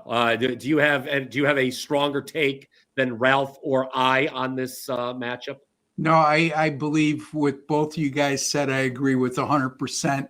Look, I'm not willing to lay 14.5 with an unranked team on the road in a rivalry game, and I'm certainly not willing to trust Michigan State after how they've looked, regardless of them kicking a field goal. They get inside the number in their last game. This is a game, again, I would highly advise stay away from, folks. There's a lot better value on the board than this one here. Yeah, and I'm glad you mentioned that, Ross, because, of course, at the end of the show, if you're new here to the Blitz, first of all, smash that like button. We appreciate the support. In addition to all you guys commenting down below, make sure you click that subscribe button as well. That's how you know you'll be instantly alerted when we go live each and every Thursday at 1 p.m. when you do that. But Ross makes a great point. There are better games to bet on. Well, guess what, guys? At the end of the show, we do this every week. All 3 of us will be giving you a best bet to take home. So stay tuned for that. We will be getting to that. But first, it is time for your questions. You guys have been patient enough here. Dan, I don't know if you want to throw a question up there or if I should just pick something myself. Oh, thank you, Dan. Adam wants to know SMU and Wake. This line keeps dropping. Now some 2.5s out there. Thoughts? Guys, I'll say this. I don't know. I've not seen bet on it yet, but this game has all the makings of something that would be in Marco's Deli. It is a sandwich spot for sure. SMU coming off the big upset win over Clemson. I don't know how much you can call it. Obviously, Clemson didn't have Klubnik. We talked about that last week. And then SMU will be playing Miami next week. Meanwhile, Wake Forest is off a bye. And Wake Forest, tip your cap to them. Ross, because Wake Forest has played way better than any of us would imagine. I think a lot of people thought this was one of the worst Power 4 teams in the country coming to the season. But they've been cashing tickets, and they're taking money here. Yeah, myself included. That's what I thought to begin the year. This is one of those perception versus reality games. And when I say that is SMU is perceived as the better program, the better team, coming off a win at Clemson. Yet here they are, just a 2.5-point favorite against lowly Wake Forest. But like you said, Wake Forest has been playing competitive throughout. I mean, they nearly knocked off Georgia Tech a few weeks back. They were very unlucky to lose that game. And SMU, sandwich game, like Ralph said, not the same caliber of team that went to the playoffs last year. And I think that this is a dangerous spot for SMU. I'm not going to use this game, but I would have a small lean toward Wake because this looks like an awful fishy line, Ralph. Yeah, I agree. You look at the numbers, the year-to-date numbers. Schedules, SMU's played a little tougher, 62 to 76. But in yards per play diff, and I mentioned that because that is my number one go-to stat. SMU has played 14 spots better. Pretty close. Listen to this yards per game diff. Wake Forest is number 9 in the country, plus 2.13 yards per play. SMU is number 45. No one talks about this Wake Forest defense. They have held 5 teams to a season low or a season number 2 low. They did allow 406 yards to NC State and 411 yards to Georgia Tech, but those are not bad performances. Those are middle-of-the-road performances. They have shut down the D with 3.6 yards per carry.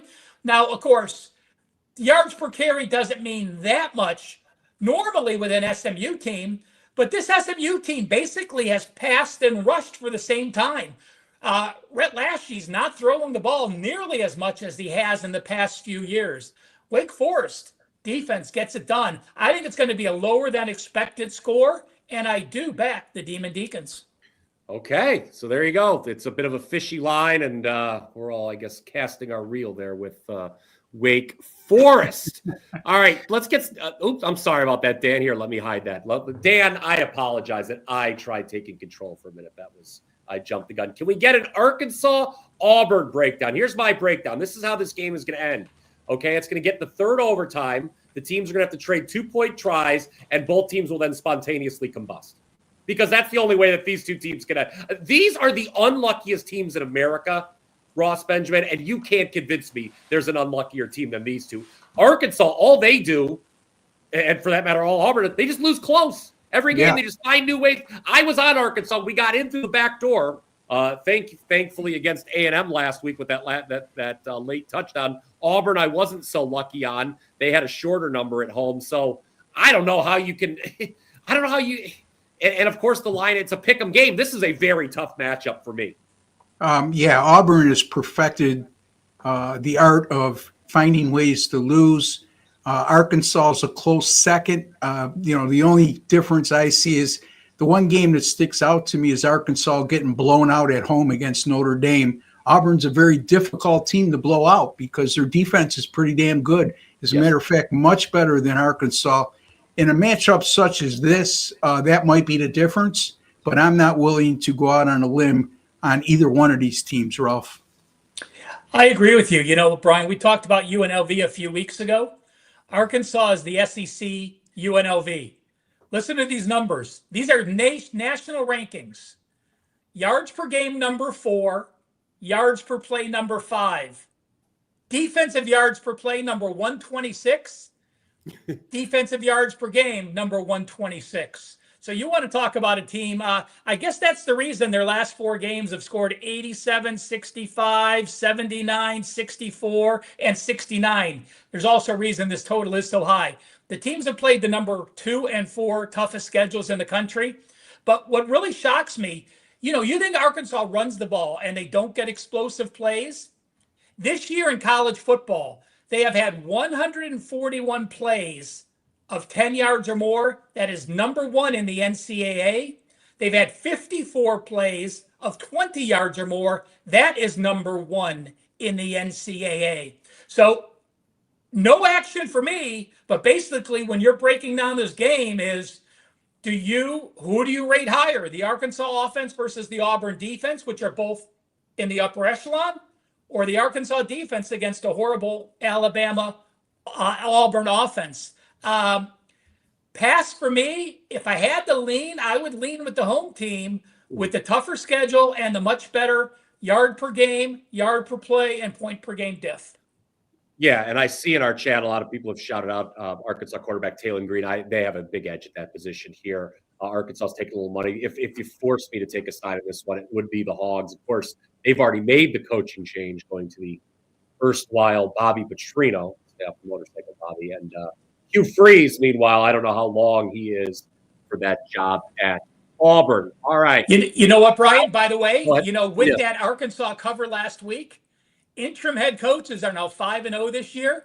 So we'll see what happens out west, right, with Colorado State taking over. So not that I'm going to bet that situation at all. I still look to fade them. I actually like Wyoming in that game, but I just thought I'd mention it just so people have something to.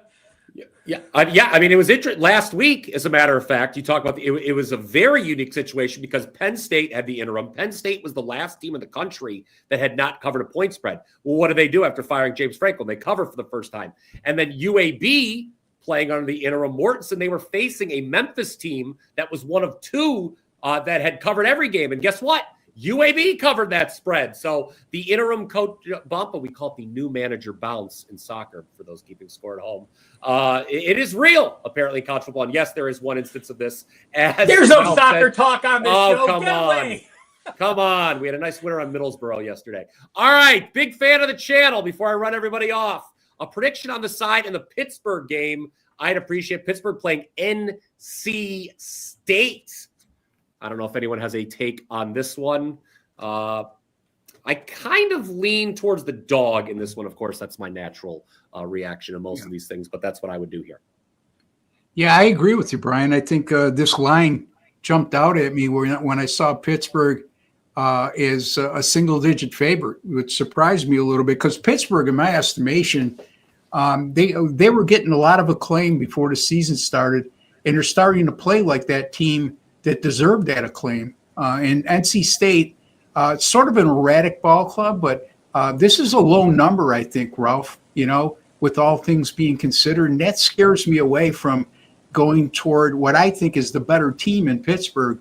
I must be missing something because this line to me is, like I said in the last game, very fishy. Well, let's see.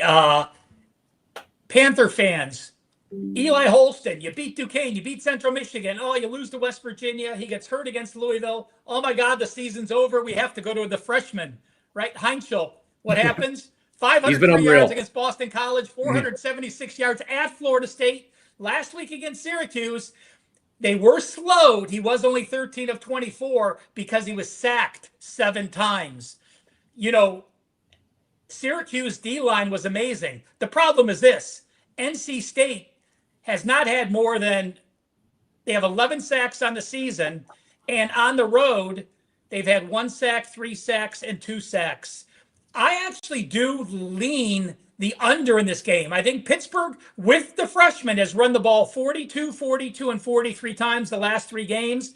The NC State defense, pretty solid rush defense, allowing 144.5 on the season. Under for me. Sorry, I know he said he wanted a side, but I can't get to a side that I can feel comfortable sharing with you here on the show. Well, my guy Jay Buff is in. He said he bet the Wolfpack, by the way. So there you go. There's somebody who's taking a side. I'm kind of with him there. I know that Pitt, it may be a sell high situation. All right, guys, we have time for 2 more questions before we get to the best bets. Titan CT wants to know any thoughts on Iowa, Minnesota. Look, anytime. I know a good friend of mine is going to be at this game, and he's an Iowa fan. And I know Minnesota looked great against Nebraska last month. I mean, they really, they didn't just win. They dominated, Ross. And I'll tell you what, I look at a low total like that, a game with a low total like this, and you're going to give me 8-9 points. Again, it's my natural default. People know this, but I would lean towards the dog here. Yeah, and I'm one of those contrarian guys.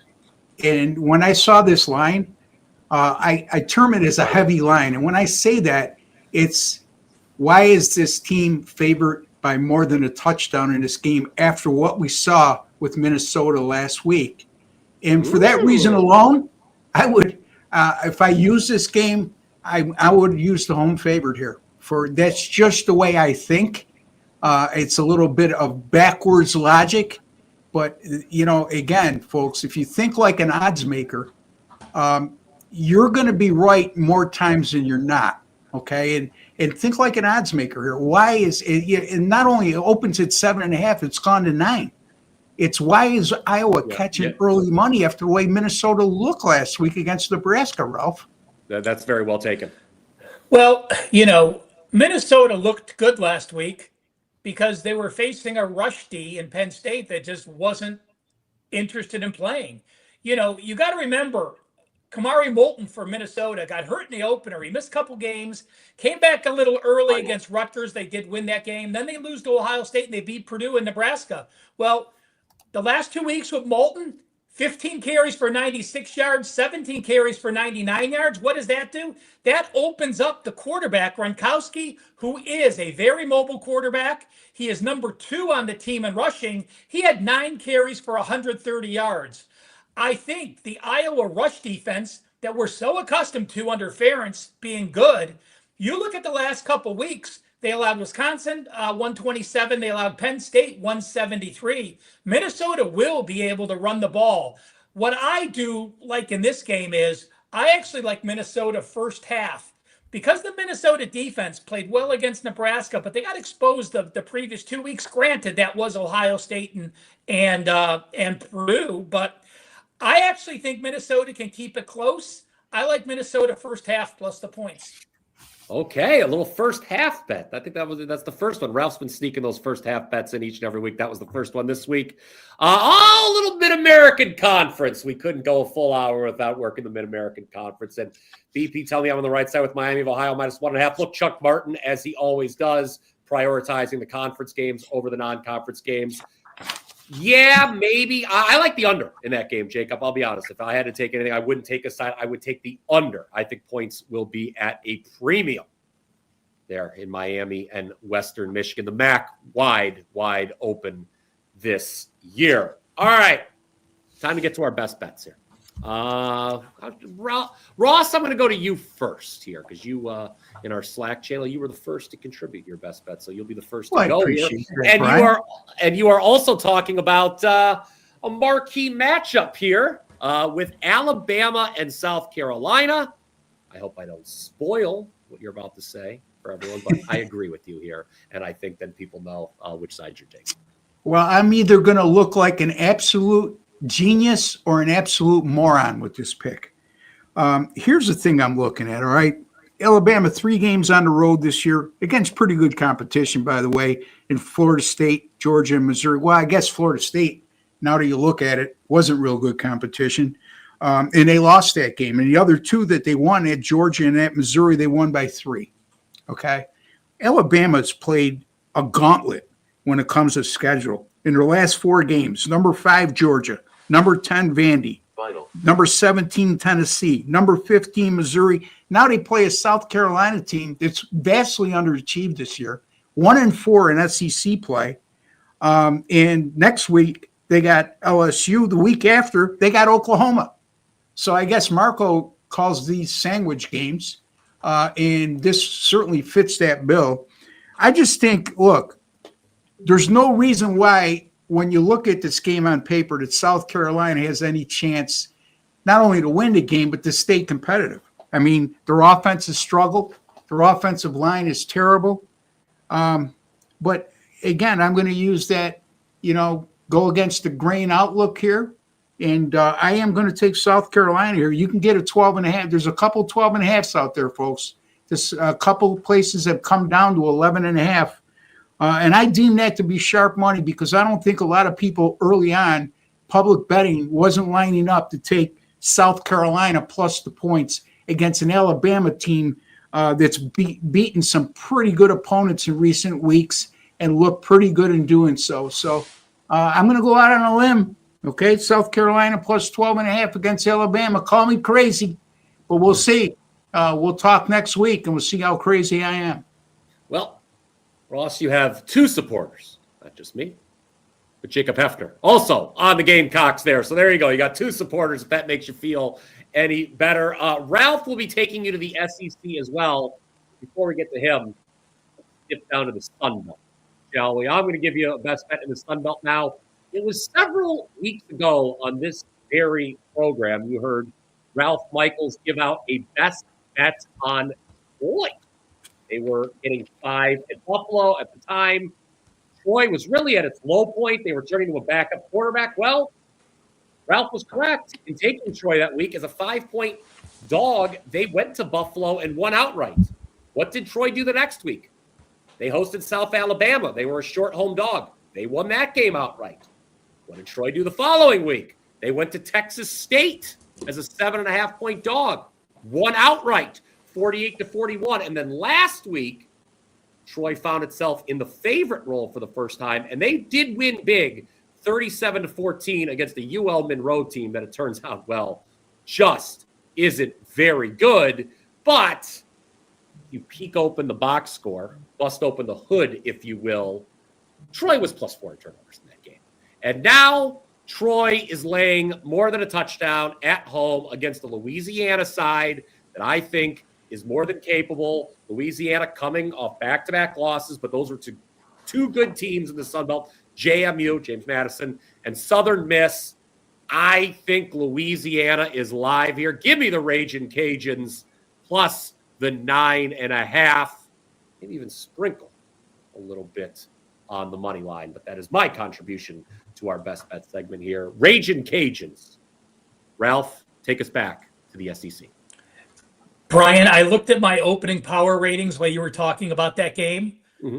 I would have had ULL a 7-point favorite. Well, there you go. That is what we call value, I believe. You know, no question. And I'm gonna go a scheduling situation game of the week. And I am going to be backing Mississippi State against Texas. You can say, oh, Texas beat Oklahoma and then went on the road and beat Kentucky last week. And you look at Mississippi State and you say, oh, my God, they lost 3 straight games. They got blown out at AM 31-9. But let's look at the situations that led to these current results. Mississippi State played their first 6 games without a bye. They wore out against Texas A&M. Remember, they hosted Tennessee the week before.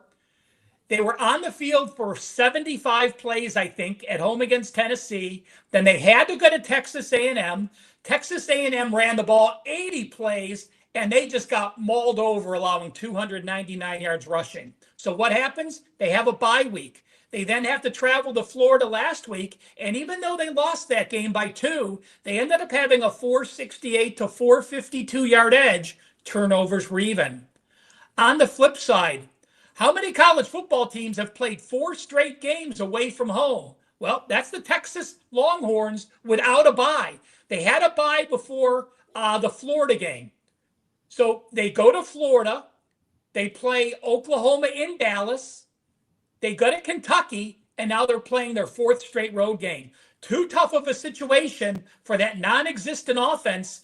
This game to me should be Texas 3. The only reason it's 7 is because Texas finds a way to win, and Arch Manning is their quarterback. But Arch Manning, again, 60% completions with a 7.7 YPA, yards per attempt. Mississippi State can win this game outright. Ralph wants the cowbell. Give me some cowbell is what he's yelling there. You know, Brian, I would argue that Texas had a bye last week because they didn't show up at Kentucky. They were very fortunate. Ralph, you're a numbers guy when it comes to yardage. They were thoroughly outplayed in that game. They made Kentucky look like the second coming of Ole Miss on offense. 26-8 first downs. Yeah. I mean, that is Texas. I can't remember how big of a favorite was Texas on the road last week. 13. 13. Okay. I knew it was 10 plus 10. So you're on the road as a 13-point favorite, and you get out first down 26-8. Yeah. And Brian, have you ever seen a more overrated, overhyped quarterback than Arch Manning? I mean, I watched him last week. How many easy throws did he miss last week, Ralph? You know? No question. 12 to 27, sack 3 times. It doesn't help that you can only run the ball 47 yards for 1.7 yards per carry. Yeah. He can't handle that kind of pressure. Now, Mississippi But he missed a lot of open receivers, though, Ralph. That's what bothers me. Not the 12 for 27, but there was at least 5 throws that were very makeable that would have moved the chains that he just was completely inaccurate on. So, for a guy who gets so much hype, he's the next, coming of the Mannings. I would argue this kid is not nowhere near. I can't see how he's going to be an NFL quarterback the way he looks at this juncture. I know he's still young, Brian, but the jury's still out. No, I mean, I said it in August when I was actually announced that this show would be a thing on WagerTalk today with Andy Lang. And I talked about how I thought I named you 2 overrated teams, Texas and Penn State. That was, in retrospect, a pretty good call. Yeah. Texas, I said with Arch Manning, if this guy was the second coming, it's not like they were loving Quinn Ewers in Austin last year. Why was Arch not getting a look? That was always a very telling thing to me. And we're seeing this year why that Arch, they didn't turn Arch last year. All right. There you see it right there. The Blitz squad ride, Ross Benjamin. We're all taking the points this week. South Carolina plus 12.5 against Alabama. DeBoer struggles as a double-digit road favorite, guys. Ralph, he likes Mississippi State plus 7.5 against Texas. Texas doesn't score much, guys. And then I am going with the Louisiana Raging Cajuns plus 9.5. I think Troy a little overvalued finally this week. Final price plus 608 if you want to roll them all together. Ralph, I'm going to give you the last word here on the show. I want you to let everyone know, remind everyone about that great promotion we talked about earlier in the program. Talk about a squad ride. You can get all 3 of our college football plays for the next 30 days. How? Again, guys, if you just want football and you don't want to make the long-term commitment, the Weekend Warrior is still active. Saturday college football, Sunday NFL, and Monday NFL if anyone has a play. But again, for the same price per week, why not get every sport from any of us? Take your choice, buy 2, buy 3. The code UNDER7, UNDER, no space, the number 7. Every college football play, NFL play, NBA, NHL, Brian's soccer, and any other sports we do. Again, it's a great value. And again, this is a special only to our viewers as a thank you for tuning in. Hit that like button. We certainly appreciate you taking time out of your busy Thursday to watch us here on The Blitz. Absolutely. And that is another edition of The Blitz in the books. Yes, like Ralph said, please smash that like button. Click subscribe if you already haven't done. We will be back here, of course, live next Thursday at 1 p.m. Eastern, immediately following Andy Lang on WagerTalk today. For Ralph, for Ross, I am Brian Power. And until next time, let's